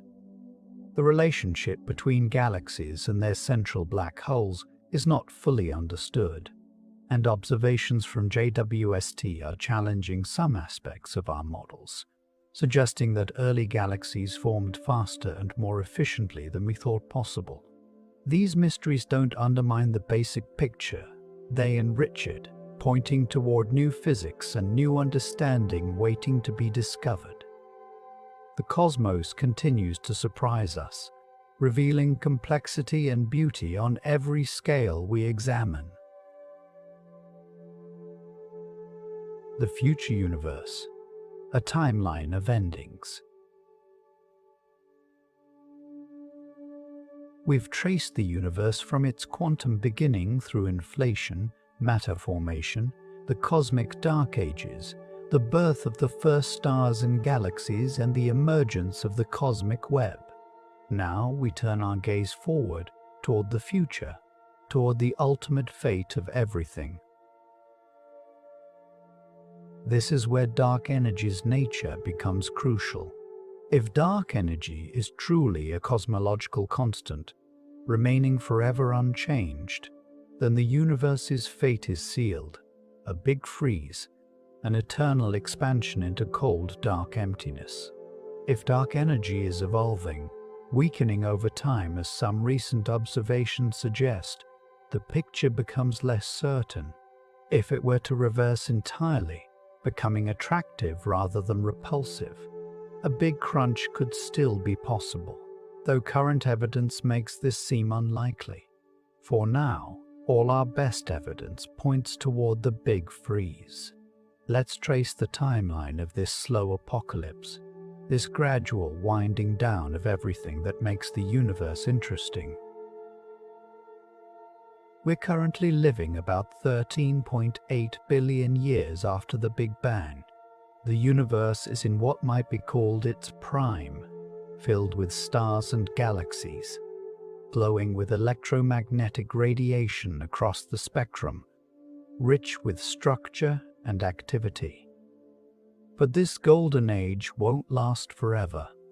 In fact, cosmically speaking, it won't last much longer at all. About 100 billion years from now, give or take, the last stars will begin to form. Star formation requires cold gas that can collapse under its own gravity without being disrupted by heat and turbulence. This gas exists in abundance today, forming new stars at a rate of about 3 solar masses per year across the entire observable universe. But the rate is declining. Galaxies are running out of cold gas. Some of it gets consumed by star formation itself, locked up in stars and their remnants. Some gets heated by supernovae and stellar winds, becoming too hot to collapse. Some gets incorporated into planets and other non-stellar objects. And crucially, the accelerating expansion driven by dark energy is making it harder for new gas to fall into galaxies from intergalactic space. As gas supplies dwindle, star formation will slow and eventually cease. The universe will enter what cosmologists call the degenerate era, a time when most stars have already lived their lives and died, leaving behind their corpses, white dwarfs, neutron stars, and black holes. The stars still shining will be the longest-lived ones, small red dwarfs that burn their fuel so slowly they can shine for trillions of years. These red dwarfs will be the last embers of stellar fire in an increasingly dark universe. The largest and brightest stars, the blue giants and supergiants that can shine with the luminosity of 1,000,000 suns, will have long since exhausted their fuel and exploded as supernovae. Medium-sized stars like our Sun will have swelled into red giants, engulfed their inner planets, and then shed their outer layers to become white dwarfs, slowly cooling embers containing about the mass of the Sun compressed to the size of Earth. Our own Sun will meet this fate in about 5 billion years. It will expand into a red giant, possibly consuming Mercury and Venus and certainly rendering Earth uninhabitable long before that. Then it will eject its outer layers in a beautiful planetary nebula, leaving behind a white dwarf that will slowly cool over billions of years, fading from white to yellow to red to eventually, in the far future, a black dwarf, a term for white dwarfs that have cooled so much they no longer emit visible light. But even in 5 billion years, the universe will still be vibrant and full of stars. The real changes happen on much longer timescales. At 1 trillion years, roughly 70 times the current age of the universe, the last conventional star formation will have occurred. Some red dwarfs born near this time will still be shining, but no new stars will ignite. The era of stellar fire, which has illuminated the cosmos for over 99% of its current age, will be drawing to a close. By 10 trillion years, even the longest-lived red dwarfs will have exhausted their fuel. The universe will enter a new phase, lit only by the fading glow of white dwarfs and the occasional flare of exotic processes. But the universe won't be completely dead. In fact, some fascinating events will still be occurring. Brown dwarfs, objects too small to sustain normal hydrogen fusion, will occasionally collide with each other in the dense cores of old galaxies. If two brown dwarfs merge and their combined mass exceeds the threshold for fusion, about 8% of the Sun's mass, they'll briefly ignite as a red dwarf star, shining for perhaps another trillion years. These collisions will become increasingly rare as the universe expands and galaxies become more isolated, but they'll occur sporadically, providing brief flashes of warmth in the cosmic cold. An even more exotic process will gradually become the primary source of stellar objects. Protons, the building blocks of atoms, might not be stable forever. Some theories of particle physics predict that protons should eventually decay, breaking apart into lighter particles. The predicted time scale for this is extraordinarily long, around 10 to the 34 years or more, but it's finite. If protons do decay, then all the matter in dead stars and planets will gradually evaporate away. White dwarfs and neutron stars will lose mass atom by atom, their constituent particles decaying into radiation. Over unimaginable spans of time, these stellar remnants will simply disappear, converted into diffuse clouds of electrons, positrons, neutrinos, and photons. But there's another fate awaiting matter in the far future. Black holes, regions of space where gravity is so strong that nothing can escape, will play an increasingly dominant role. Every large galaxy contains a supermassive black hole at its center, and stellar mass black holes are scattered throughout galaxies, the remnants of the most massive stars. In the absence of new matter falling in, black holes seem eternal and unchanging. But Stephen Hawking discovered in the 1970s that black holes actually evaporate through a quantum process now called Hawking radiation. Virtual particle pairs, those quantum fluctuations we discussed earlier, can form near a black hole's event horizon. If one particle falls into the black hole while the other escapes, the escaping particle becomes real radiation, and the black hole loses a tiny amount of mass in the process. For large black holes, this evaporation is unimaginably slow. A black hole with the mass of our Sun would take about 10 to the 67 years to evaporate completely. A supermassive black hole like the one at the center of the Milky Way, containing about 4 million solar masses, would take about 10 to the 99 years. These timescales dwarf the current age of the universe. the way the age of the universe dwarfs a human heartbeat. But given enough time, even these titans will evaporate. As a black hole shrinks, its Hawking radiation becomes more intense, and its evaporation accelerates. In the final moments, a black hole will explode in a burst of radiation, releasing all its remaining mass energy in an instant. These final flashes will be among the last energetic events in the universe's history. At 10 to the 100 years, sometimes called a Google of years, supermassive black holes will dominate what remains of the cosmos. Most matter that hasn't decayed through proton decay will have fallen into these black holes. The universe will consist primarily of black holes of various sizes, along with a sparse background of photons, neutrinos, and the occasional surviving electron or positron. But even this isn't the final state. Continue forward to 10 to the 140 years, and even the largest black holes will have evaporated. What remains is a universe containing nothing but elementary particles and radiation, spread so thinly that they almost never interact. The average distance between particles will be larger than the observable universe is today. Temperatures will have dropped to a tiny fraction above absolute zero, just a few quintillionths of a degree.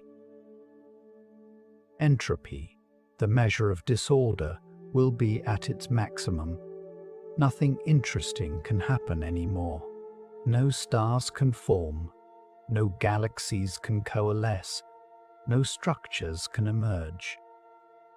The universe will have reached what's called heat death, a state of maximum entropy and minimum free energy. This is the big freeze, the ultimate fate toward which all our current evidence points. It's a universe that's not destroyed in a cataclysm, but rather fades away, its lights going out one by one over incomprehensible timescales, until nothing remains but darkness, cold, and the uniform distribution of elementary particles across infinite space. But cosmologists have imagined even further into the future, into realms of such extreme speculation that we can barely call it science anymore. If the universe truly lasts forever, if there's no end to time itself, then even the most improbable events will eventually occur. In a universe governed by quantum mechanics, there's always a non-zero probability for any event that doesn't violate conservation laws. Given infinite time, even extraordinarily unlikely quantum fluctuations will occur. Particles might spontaneously arrange themselves into complex structures. A quantum fluctuation might even create a brain, complete with memories of a life that never existed, which would exist for a brief moment before dissipating back into the void. These Boltzmann brains, named after the physicist who studied statistical mechanics, are a bizarre consequence of infinite time and quantum probability. In an eternal universe, there would eventually be far more Boltzmann brains that fluctuate into existence than there are real conscious beings that evolve through normal processes. This leads to a paradox. If Boltzmann brains are more common, you should expect to be one, but you observe a consistent external world, suggesting you're not. Physicists debate whether these paradoxes indicate a problem with our understanding of cosmology, or whether they're merely philosophical curiosities. But they highlight how strange the far future of an eternal universe becomes.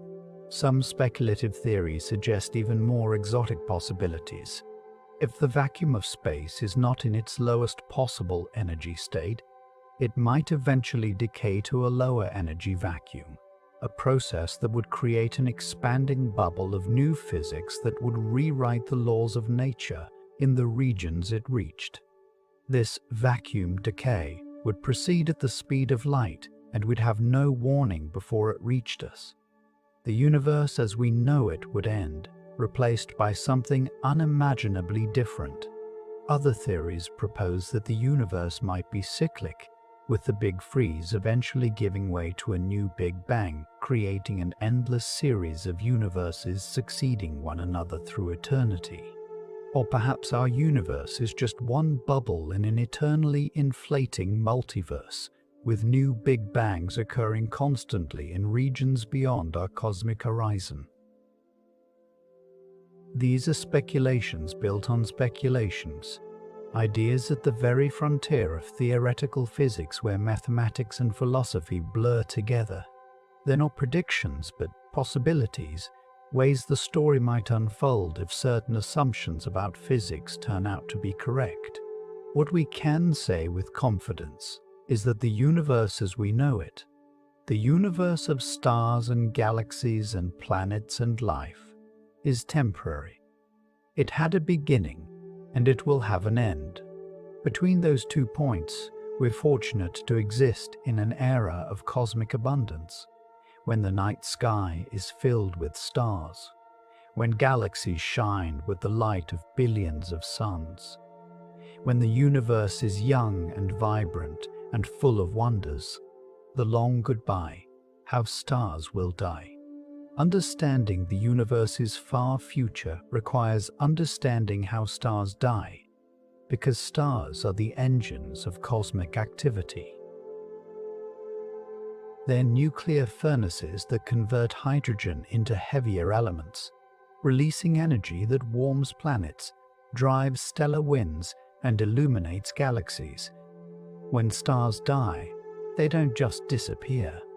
They leave behind remnants and ejecta that shape the galaxy's future evolution.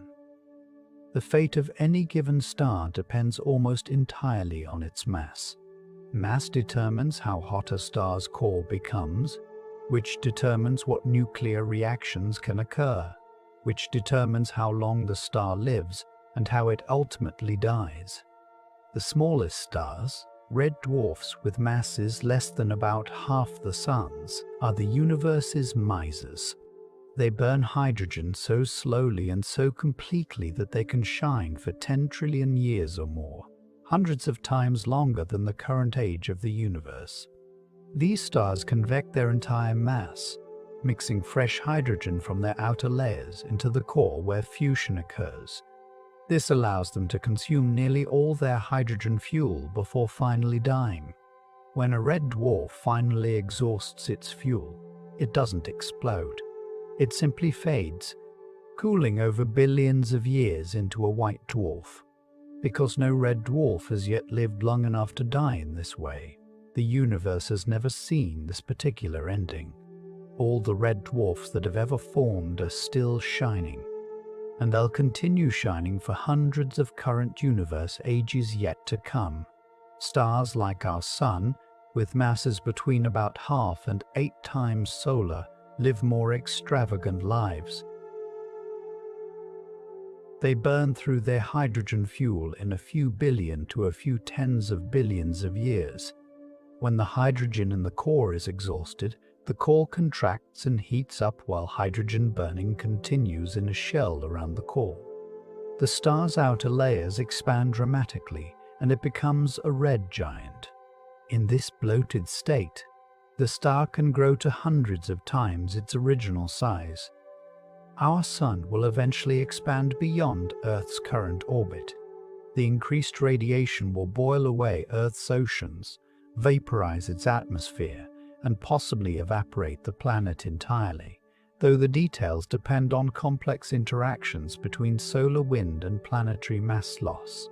Meanwhile, the contracting core eventually becomes hot enough to fuse helium into carbon and oxygen.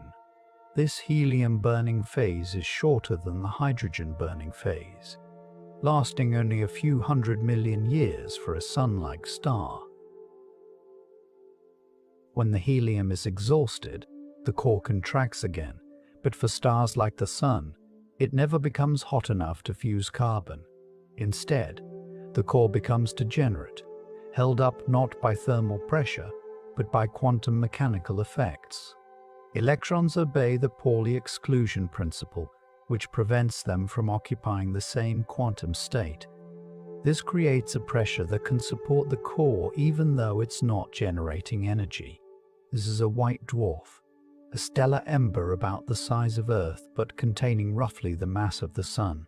The outer layers, no longer held up by the heat from the core, drift away into space, creating beautiful glowing shells called planetary nebulae.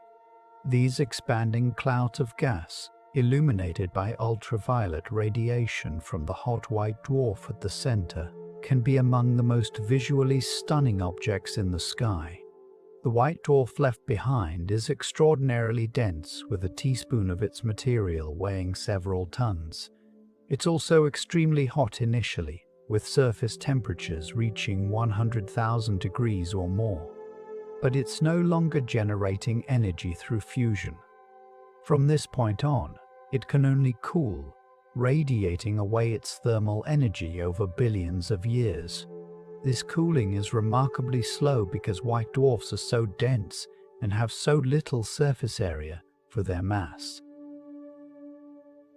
A white dwarf will remain hot enough to glow visibly for trillions of years, far longer than the current age of the universe. Eventually, though, it will cool to the point where it no longer emits visible light, becoming a black dwarf, a cold, dark, dense object drifting through space. No black dwarfs exist yet in our universe. There hasn't been enough time for even the oldest white dwarfs to cool that much. But in the far future, when star formation has ceased and most stars have lived their lives, the universe will be populated primarily by these dark stellar corpses. Stars more massive than about 8 times the Sun's mass meet a more dramatic end. These stellar giants burn through their fuel much faster, living only millions of years instead of billions. Their cores become hot enough to fuse not just hydrogen and helium, but carbon, neon, oxygen, and silicon, building up heavier and heavier elements in nested shells around the core. This fusion chain ends with iron. Fusing iron doesn't release energy, it consumes energy. So when a massive star's core fills with iron, fusion stops. With no energy being generated to support the star against gravity, the core collapses catastrophically in less than a second. The collapse is halted only when the core reaches nuclear densities, where the strong nuclear force prevents further compression. The infalling material rebounds off this incompressibly dense core, creating a shock wave that rips through the star's outer layers. This is a core collapse supernova, and it's one of the most energetic events in the cosmos. For a few weeks, a single supernova can outshine an entire galaxy.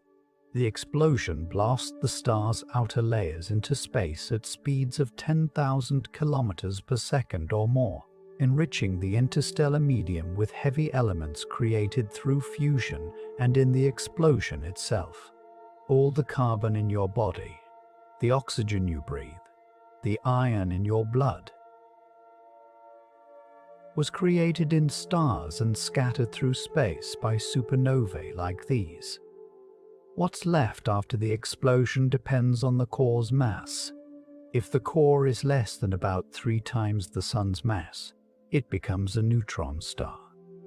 An object about 20 kilometers across but containing more mass than the Sun. Neutron stars are supported by neutron degeneracy pressure, similar to the electron degeneracy that supports white dwarfs but operating at even higher densities. A neutron star is so dense that a teaspoon of its material would weigh about 1 billion tons. Its gravity is so strong that escape velocity from the surface is about 1/3 the speed of light. The fastest spinning neutron stars, called millisecond pulsars, can rotate hundreds of times per second, their surfaces moving at a significant fraction of light speed.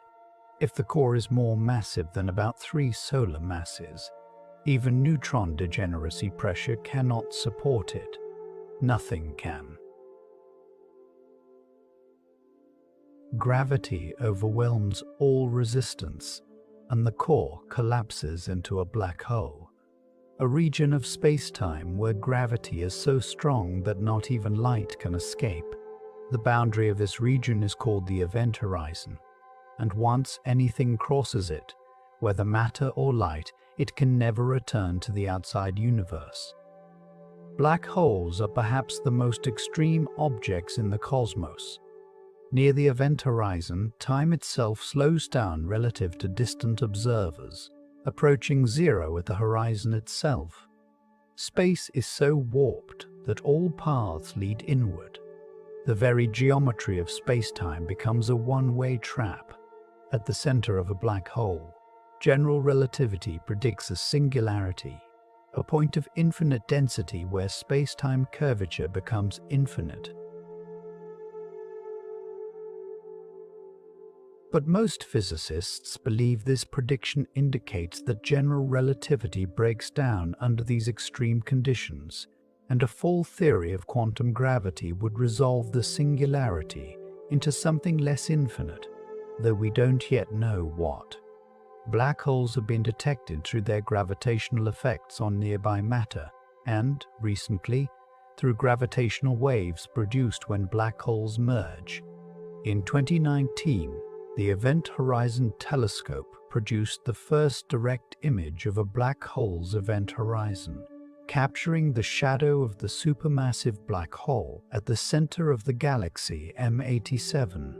These stellar endpoints, white dwarfs, neutron stars, and black holes, will be the dominant objects in the universe's future. As star formation ceases and existing stars burn out, the cosmos will become a graveyard of stellar remnants, cooling and fading over trillions of years. But the story doesn't end there. Over even longer timescales, exotic processes will continue to reshape the cosmos. Planets will be ejected from their orbits through gravitational interactions.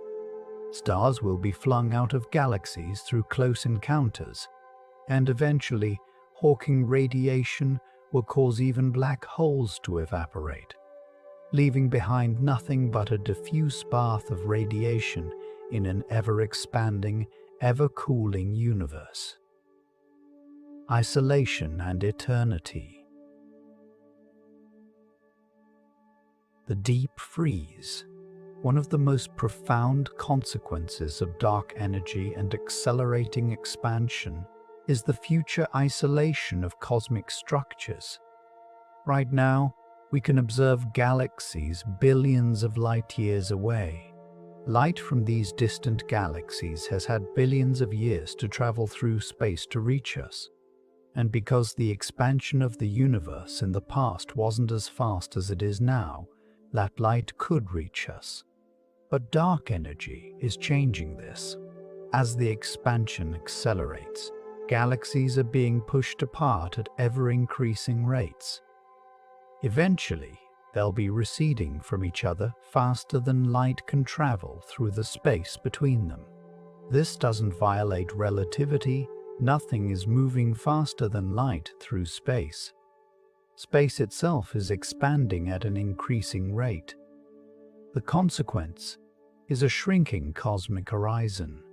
Right now, we can observe galaxies up to about 46 billion light-years away, the edge of our observable universe.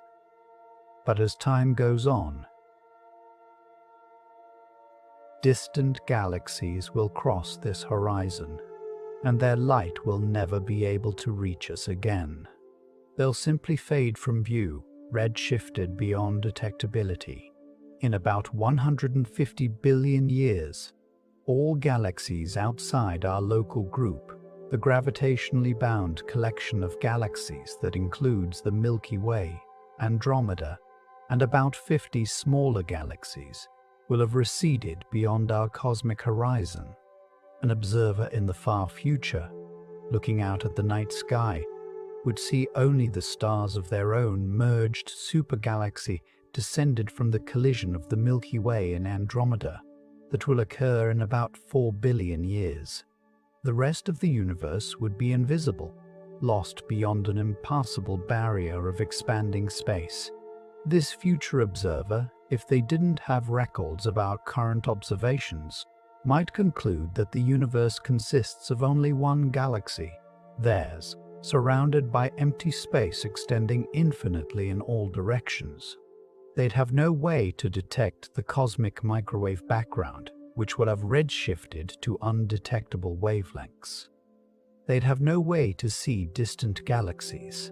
The evidence that led us to discover the Big Bang and dark energy would no longer be accessible. This raises a haunting question. What evidence are we missing today? What aspects of the universe have already been erased by cosmic expansion, leaving no trace for us to discover?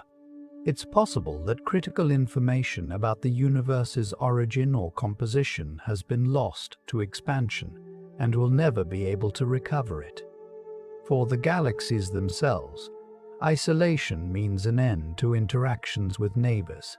The Milky Way and Andromeda will have merged, their billions of stars intermixing, though direct stellar collisions will be rare due to the vast distances between stars. The merged galaxy, sometimes called Milkomeda, will slowly evolve in isolation. Stars will continue to orbit the galactic center, powered by momentum from the merger and from earlier interactions. Occasionally, stars will be flung out of the galaxy through gravitational slingshot effects, typically when they make close passes by the supermassive black hole at the center. Over trillions of years, the galaxy will gradually lose stars this way, slowly evaporating like a puddle in the sun. The stars that remain will gradually sink toward the galactic center through a process called dynamical friction. When a star moves through a sea of other stars, its gravitational interactions transfer momentum, causing it to lose orbital energy and spiral inward. Over timescales of 10 to the 19 years or so, most stars will have spiraled into the central black hole, with only a diffuse halo of widely separated stars remaining. This process will eventually leave most galaxies consisting primarily of a central supermassive black hole, with a sparse halo of stars and stellar remnants orbiting at large distances. The galaxy as a structured luminous object will have dissolved, but the black hole itself won't last forever. Hawking radiation will slowly evaporate it, photon by photon, over a time scale of roughly 10 to the 100 years for the supermassive black holes that anchor galaxies. As the black hole shrinks, its temperature increases and it radiates faster. In its final moments, it will become incredibly hot and bright, exploding in a flash of radiation that releases all its remaining mass energy. This final explosion will be one of the last interesting events in the galaxy's history. After it, what remains will be a dilute cloud of elementary particles, photons, neutrinos, and perhaps electrons and positrons if protons haven't completely decayed. The temperature of space itself will continue to drop as the universe expands. Right now, the cosmic microwave background has a temperature of about 2.7 Kelvin, just a few degrees above absolute zero. But this temperature is inversely proportional to the size of the universe. As the universe continues to expand, the temperature will continue to fall. In the far future, after black holes have evaporated and protons have decayed, the temperature of the universe will be unimaginably low, perhaps 10 to the negative 30 Kelvin or less. At these temperatures, quantum effects become supremely important. The universe approaches its quantum ground state, the lowest possible energy configuration. In this ultimate state, the universe is essentially frozen, not in the sense of being solid, but in the sense that almost nothing can happen. There's no free energy available to drive processes. No structures can form. no information can be processed. It's the heat death of the universe, a state of maximum entropy where all useful energy has been dispersed. Some physicists have speculated about whether anything interesting might still occur in this deep freeze.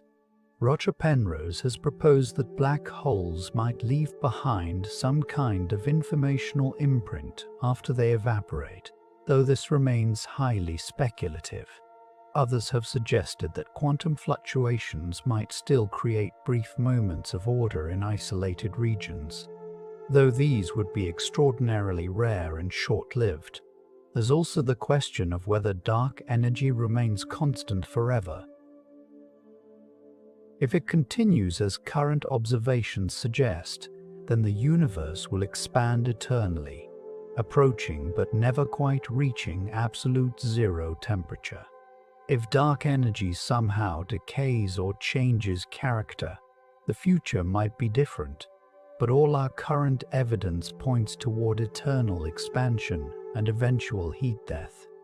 It's a bleak picture in many ways. The universe goes from the intense heat and light of the Big Bang to the cold darkness of the Big Freeze, from maximum order in the initial low entropy state to maximum disorder in the final high entropy state. Everything interesting, everything that makes the universe worth studying, occurs in the middle, during the brief cosmological instant when stars shine and galaxies evolve. But there's also something beautiful in this trajectory. The universe follows physical laws of astonishing simplicity and elegance, and those laws inevitably lead from beginning to end, from creation to dissolution. We're privileged to exist during the universe's most vibrant era, when the cosmos is young enough to still be forming structure, but old enough to have created the conditions for life and consciousness. Beyond our universe, multiverses and other speculations. Throughout this journey from beginning to end, we focused on our universe, the observable cosmos that emerged from the Big Bang 13.8 billion years ago. But modern cosmology and theoretical physics have raised the possibility that our universe might not be alone. If certain theories are correct, ours could be just one universe among many, perhaps infinitely many, each with potentially different properties. The multiverse idea comes in several different versions, arising from different areas of physics.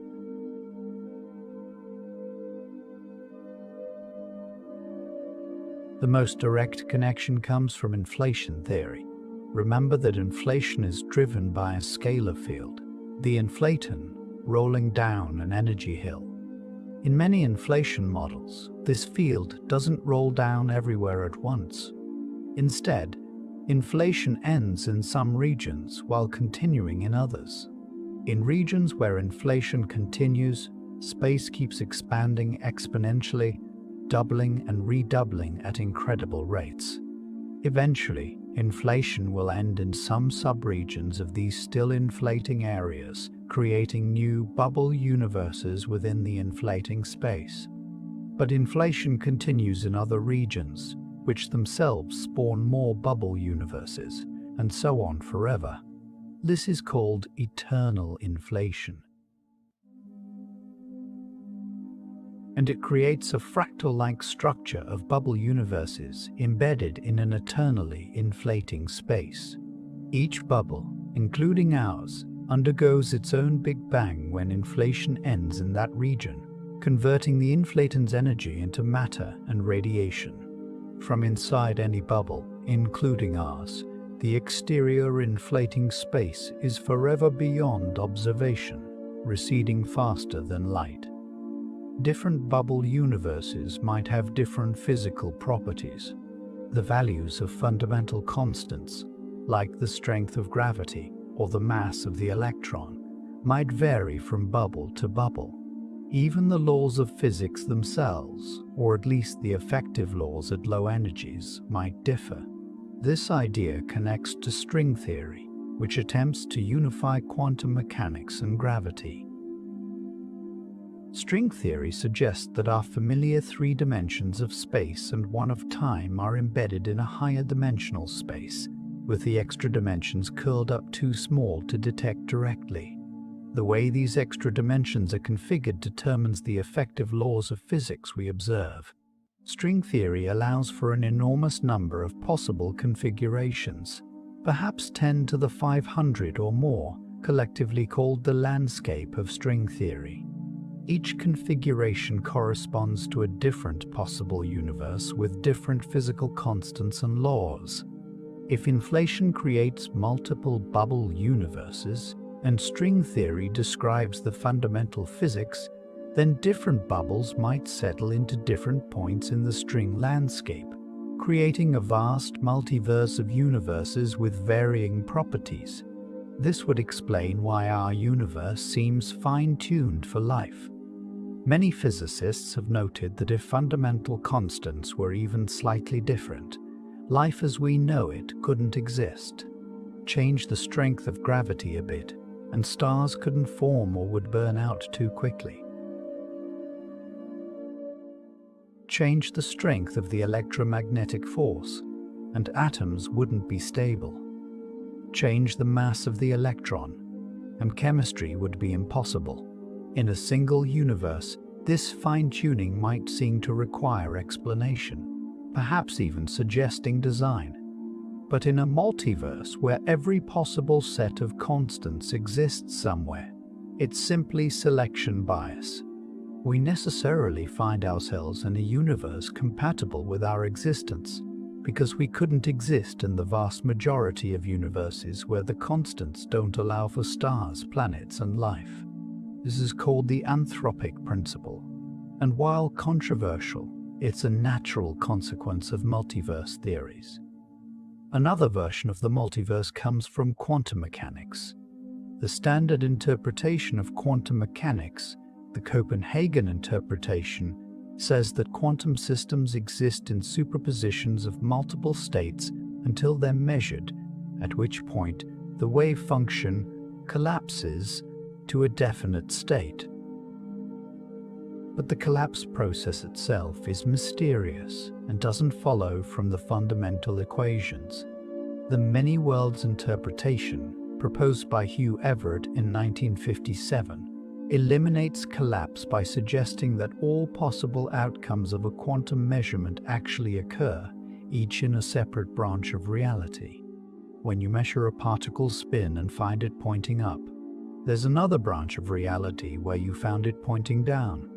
Both outcomes happen, but in causally disconnected worlds that can never interact again. If the many worlds interpretation is correct, then the multiverse is constantly branching into countless parallel realities with every quantum interaction. The number of these parallel worlds would be incomprehensibly vast, far larger than even the inflationary multiverse. And unlike bubble universes separated by space, these quantum branches would be separated in some more abstract sense, parallel realities coexisting but unable to communicate. A third multiverse concept comes from the mathematical universe hypothesis proposed by physicist Max Tegmark. He argues that mathematical existence is the same as physical existence. If a mathematical structure is logically consistent, it exists as a physical reality somewhere. Our universe would then be just one mathematical structure among all possible ones, each equally real. This is perhaps the most radical multiverse proposal, suggesting that not only are there universes with different physical constants, but universes with fundamentally different mathematical structures, different numbers of dimensions, different logical rules. The landscape of possibilities becomes absolutely infinite in an almost meaningless way. These multiverse ideas are deeply controversial in physics. Critics point out that if other universes are fundamentally unobservable, then the multiverse hypothesis makes no testable predictions and therefore isn't really science. It's more akin to metaphysics or philosophy than empirical physics. Defenders counter that multiverse theories arise naturally from well-established physics like inflation and quantum mechanics. They're not invented to explain fine-tuning, but emerge as consequences of our best current theories. Moreover, some multiverse proposals might make indirect predictions that could be tested. For instance, eternal inflation predicts that our universe should be statistically typical among bubble universes, which constrains what properties we should observe. There's also the question of whether the multiverse concept even adds explanatory power. If the multiverse has infinitely many universes with all possible properties, then observing any particular property in our universe doesn't really get explained. It just gets buried in an infinite ensemble where everything happens somewhere. It's replacing one mystery, why our universe has the properties it does, with another mystery, why the multiverse exists at all. Some cosmologists propose alternatives to both a single universe and a multiverse. Lee Smolin's cosmological natural selection suggests that black holes might spawn new universes with slightly modified physical constants, creating a kind of evolutionary process that would favor universes capable of producing many black holes. Our universe might then be a typical product of this cosmic evolution rather than a lucky accident. Roger Penrose's conformal cyclic cosmology proposes that the universe undergoes eternal cycles, with each aeon beginning with something like a Big Bang and ending in a far future state that somehow transitions into the next Big Bang. This would make our universe both unique and eternal, eliminating the need for a multiverse while still providing an explanation for initial conditions. The honest truth is that we don't know whether other universes exist. We may never know. If they're fundamentally unobservable, then believing in them becomes a matter of philosophical preference rather than empirical science. But the fact of respected theories in modern physics point toward multiverses, even as a speculative possibility, shows how far our understanding of reality has progressed and how strange the cosmos might truly be. What we can say is that our universe, whether alone or one among many, is sufficient to inspire awe and wonder. From its quantum beginning to its heat-death ending, from its smallest particles to its largest structures, it displays a rich hierarchy of complexity and beauty that we've only begun to unravel. And we, conscious beings made of atoms forged in stars, products of 13.8 billion years of cosmic evolution, are privileged to be here to witness it and try to understand it. Our cosmic moment, perspective, and wonder. We've journeyed from the universe's beginning to its end, from the quantum foam that preceded the Big Bang through inflation, matter formation, structure assembly, and stellar evolution, to the deep freeze that awaits in the incomprehensibly distant future. It's a story spanning more than a Google years, from 10 to the negative 43 seconds after the Big Bang, to 10 to the 140 years when the last black holes evaporate. Against this vast temporal canvas, human existence occupies the briefest flicker. Our species has existed for perhaps 300,000 years. Recorded civilization spans less than 6,000 years. You, personally, might live 80 or 90 years if you're fortunate. Compared to the age of the universe, your entire life is less than a trillionth of the time that has already passed. And yet, here you are, able to comprehend this story. You can understand, at least conceptually, what happened in the first fraction of a second after the Big Bang. You can grasp why stars shine and how they'll eventually die. You can contemplate the heat death of the universe. Trillions upon trillions of years in the future, this capacity for understanding for taking the measure of cosmic history from beginning to end, is itself one of the universe's most remarkable achievements. We exist at a unique moment in cosmic history. We're late enough that stars have created the heavy elements necessary for rocky planets and complex chemistry.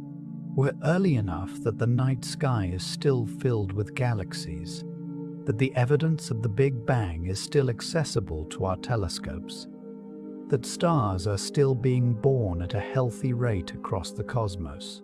If we'd emerged 1 trillion years in the future, we would have missed the era of galaxy formation entirely. The cosmic microwave background would have redshifted beyond detection. Distant galaxies would have receded beyond our cosmic horizon. We'd have no way to discover that the universe had a beginning, or that it's expanding. Our astronomy would be limited to the stars of our own galaxy, and we'd lack the crucial evidence that unlocked the secrets of cosmic history. If we'd emerged 1 billion years in the past, we would have been too early. The Earth wouldn't yet exist. The Sun wouldn't have formed. The heavy elements necessary for life would be scarce, still being synthesized in the cores of massive stars. The universe would have been too young, too undeveloped, to support the complex chemistry and stable environments that life requires. We live in what some cosmologists call the stelliferous era, the age of stars, when the universe is illuminated by stellar fusion and galaxies shine brightly against the darkness. This era began a few 100 million years after the Big Bang, when the first stars ignited, and it will end perhaps 100 trillion years from now when the last stars burn out. In the full timeline of cosmic history, the stelliferous era is just a brief chapter, perhaps 1% of the time that has passed and will pass. But it's our chapter. We exist during the universe's golden age, when complexity and structure and energy flow are at their peak. Everything that makes life possible, everything that makes the cosmos interesting, everything that gives us something to study and wonder about, exists because we live in this particular era.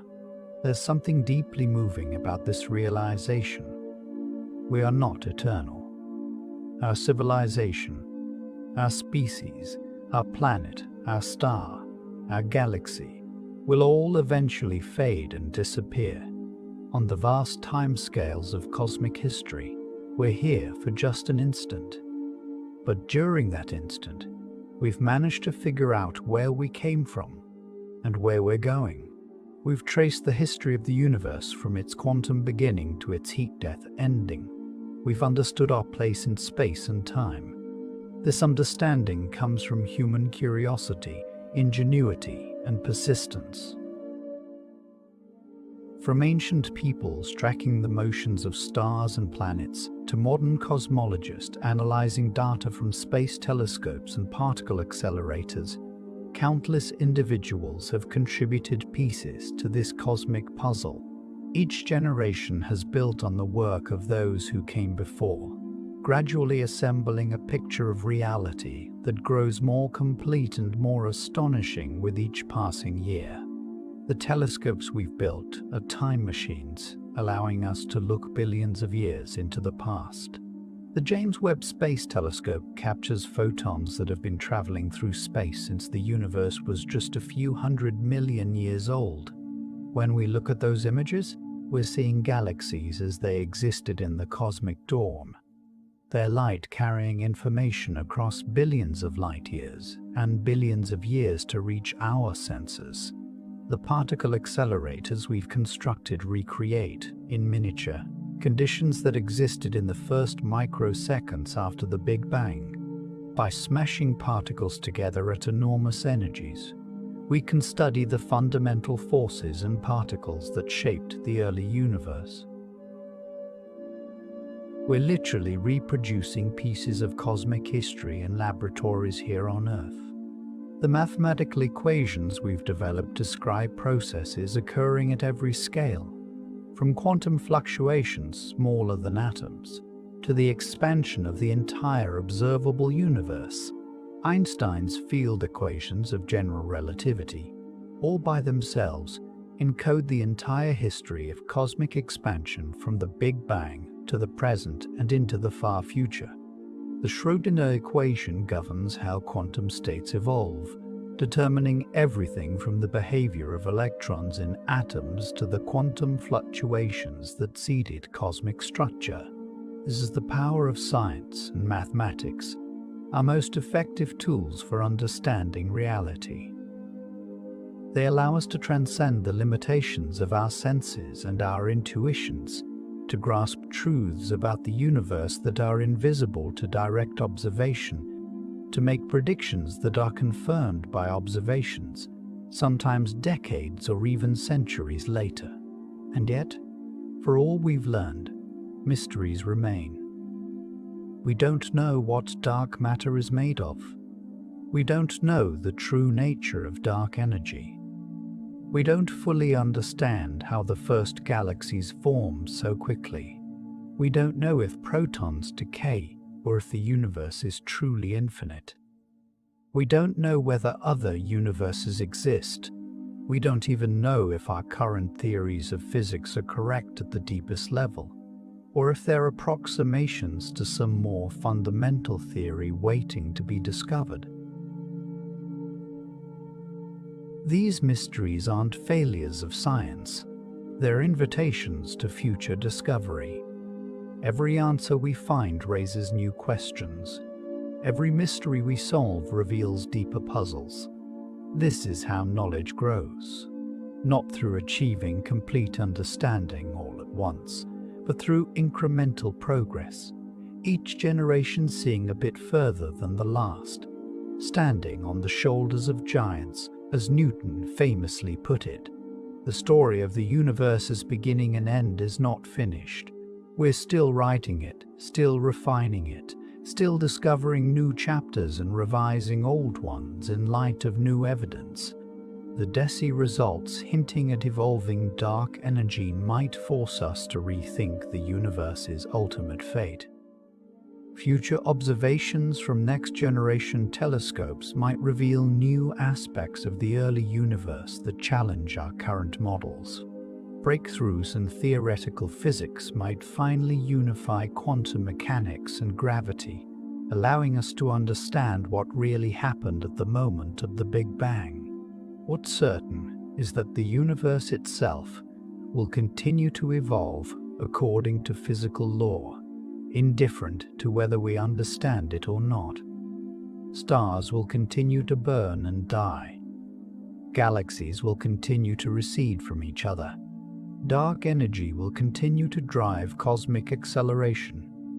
Entropy will continue to increase, slowly winding down the cosmic clock toward heat death.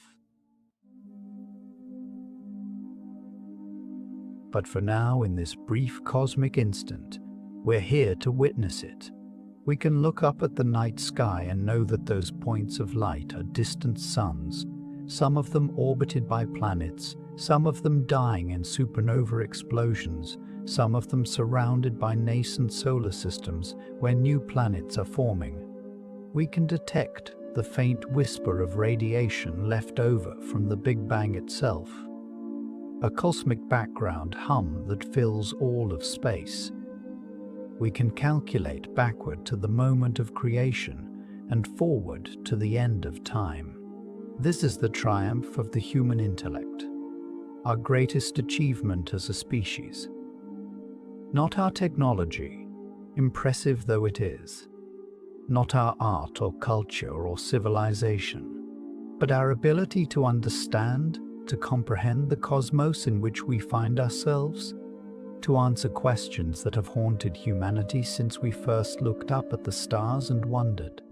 The universe began in unimaginable violence and energy, perhaps springing from nothing through quantum processes we're only beginning to understand. It will end in cold, dark, dispersed emptiness, with every structure dissolved, every star extinguished, every black hole evaporated. Between those two extremes, for a cosmologically brief period, Conditions are just right for stars and planets and life and consciousness. We are the universe's way of knowing itself. As Carl Sagan memorably put it, we are atoms arranged in such a way that they can contemplate atoms. We are the cosmos evolved to the point of self-awareness. For a brief moment in the vast sweep of cosmic history, the universe looks at itself through our eyes and understands what it sees. This is our cosmic moment. This is our place in the grand story. We exist in the narrow window between the Big Bang's brilliance and the Big Freeze's darkness, between chaos and heat death, in the era when the universe is most alive and vibrant and full of wonder. We're here to experience it, to study it, to marvel at it, and to share what we've learned with others and with future generations. The beginning and end of the universe are not just scientific facts. They're part of our story, part of human culture and human understanding. They tell us where we came from, written in the language of physics and mathematics and observations. They tell us where we're going, following the inexorable logic of thermodynamics and cosmic expansion. And they tell us, implicitly, what it means to be here now, in this particular moment of cosmic history. Some find this story depressing. The universe will end. Everything we build will eventually be destroyed. On cosmic time scales, nothing we do matters. But there's another way to look at it. We're incredibly fortunate to exist at all, to be here during the universe's most interesting era, to be capable of understanding our origins and our fate. The temporary nature of our existence doesn't diminish its value. If anything, it makes every moment more precious, every discovery more meaningful, every human connection more valuable. The universe doesn't care about us. It's not designed for our benefit. It will continue long after we're gone, following its trajectory from order to disorder, from structure to smoothness, from light to darkness. But we care. We observe, we measure, we calculate, we understand. We take the raw facts of cosmic history and transform them into knowledge, into meaning, into wonder. This is what it means to be human in a vast and ancient and ultimately doomed universe. We are brief sparks of consciousness in an ocean of space and time. We are incredibly small, confined to a single planet, orbiting an ordinary star in an ordinary galaxy, among hundreds of billions of galaxies. But we have understood things that are incredibly large, grasped truths that span the entire history of the cosmos from beginning to end. So if you've made it this far in the journey from the quantum foam before the Big Bang to the heat death trillions upon trillions of years in the future, take a moment to appreciate what you've just comprehended. You've understood, at least conceptually, the entire story of physical reality as we currently know it. You've grasped ideas that would have been incomprehensible to any human who lived before the 20th century. You've followed an intellectual thread that connects quantum mechanics to cosmology, particle physics to galaxy formation, the smallest scales to the largest, the briefest moments to the longest epochs. This understanding is a gift, hard-won through centuries of scientific effort, refined through countless observations and experiments, tested and retested until we can be confident in its broad outlines, if not every detail. It's a gift that connects you to the deepest truths about reality that our species has yet discovered. It's a gift that places you, temporally and conceptually, within the vast story of cosmic history. The universe had a beginning. It will have an end. And in between, for reasons we're still working to fully understand, conditions were just right for atoms to assemble into molecules. Molecules into cells, cells into organisms, organisms into intelligent beings capable of looking back toward the beginning and forward toward the end and comprehending both. You are one of those beings, and for this brief cosmic moment, in this particular era of cosmic history, that's enough. That's everything. Closing. The questions that remain. We've reached the end of our journey through cosmic history.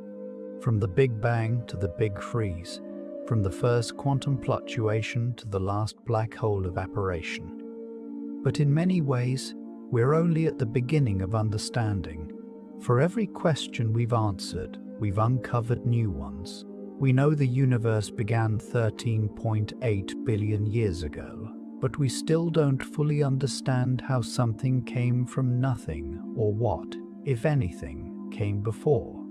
We know cosmic inflation happened, but we don't know what the inflaton field actually is, or what triggered inflation to begin and end. We know dark matter exists, but we don't know what particles it's made from. We know dark energy is driving accelerated expansion, but we don't know whether it's Einstein's cosmological constant or something more exotic. Recent observations are raising new puzzles. The James Webb Space Telescope's detection of massive, well-formed galaxies in the very early universe challenges our understanding of how quickly structures could assemble. The DESI surveys hints that dark energy might be evolving rather than constant, if confirmed, would revolutionize cosmology and force us to rethink the universe's ultimate fate. The persistent tension between different measurements of the Hubble constant suggests we might be missing something important about cosmic expansion. These aren't just technical problems for specialists to solve in ivory towers. They're profound questions about the nature of reality itself. What is the universe made of? How did it come to be? Where is it going? These are questions that humans have been asking since we first became capable of asking questions at all. And now, for the first time in history, we're getting real, scientific answers grounded in observation and mathematics, rather than mythology and speculation. The answers we've found are stranger and more wonderful than anyone imagined. A universe that began as a quantum fluctuation, an era of exponential expansion that happened in a fraction of a second. Matter created from pure energy. Galaxies forming from gravity's patient pull on quantum-seeded density variations. Stars forging heavy elements in their cores and scattering them through space in supernova explosions. Black holes that evaporate through quantum processes. A cosmos dominated by mysterious dark matter and dark energy that we can detect but not yet understand. And perhaps most remarkable of all, a universe that will not end in dramatic collapse, but in gradual fading, lights going out one by one over timescales that dwarf the current age of the cosmos, until nothing remains but a cold, dark, dispersed bath of elementary particles in an eternally expanding void. This is our universe. This is the cosmic stage on which the drama of existence plays out, and we, for this brief moment, are here to witness it and try to understand it. As we continue to observe, to theorize, to calculate, to test our ideas against reality, our understanding will deepen and evolve. Future generations will look back on our current knowledge, the way we look back on the cosmology of a century ago, recognizing that we got some things right while missing other crucial pieces. Science is an ongoing process, not a finished product. Every answer is provisional, subject to revision in light of new evidence. But the broad outlines of the story, the Big Bang beginning, the expansion and evolution, the formation of structure, the eventual heat death. These seem increasingly secure. The evidence from multiple independent sources, cosmic microwave background radiation, galaxy redshifts, supernova observations, large-scale structure surveys, all point in the same direction. We may not have every detail correct, but we've got the essential narrative right. So the next time you look up at the night sky, remember what you're seeing. Those stars are nuclear furnaces, converting hydrogen to helium and releasing the energy that makes them shine. They're temporary, all of them, destined to burn out over time scales ranging from millions to trillions of years.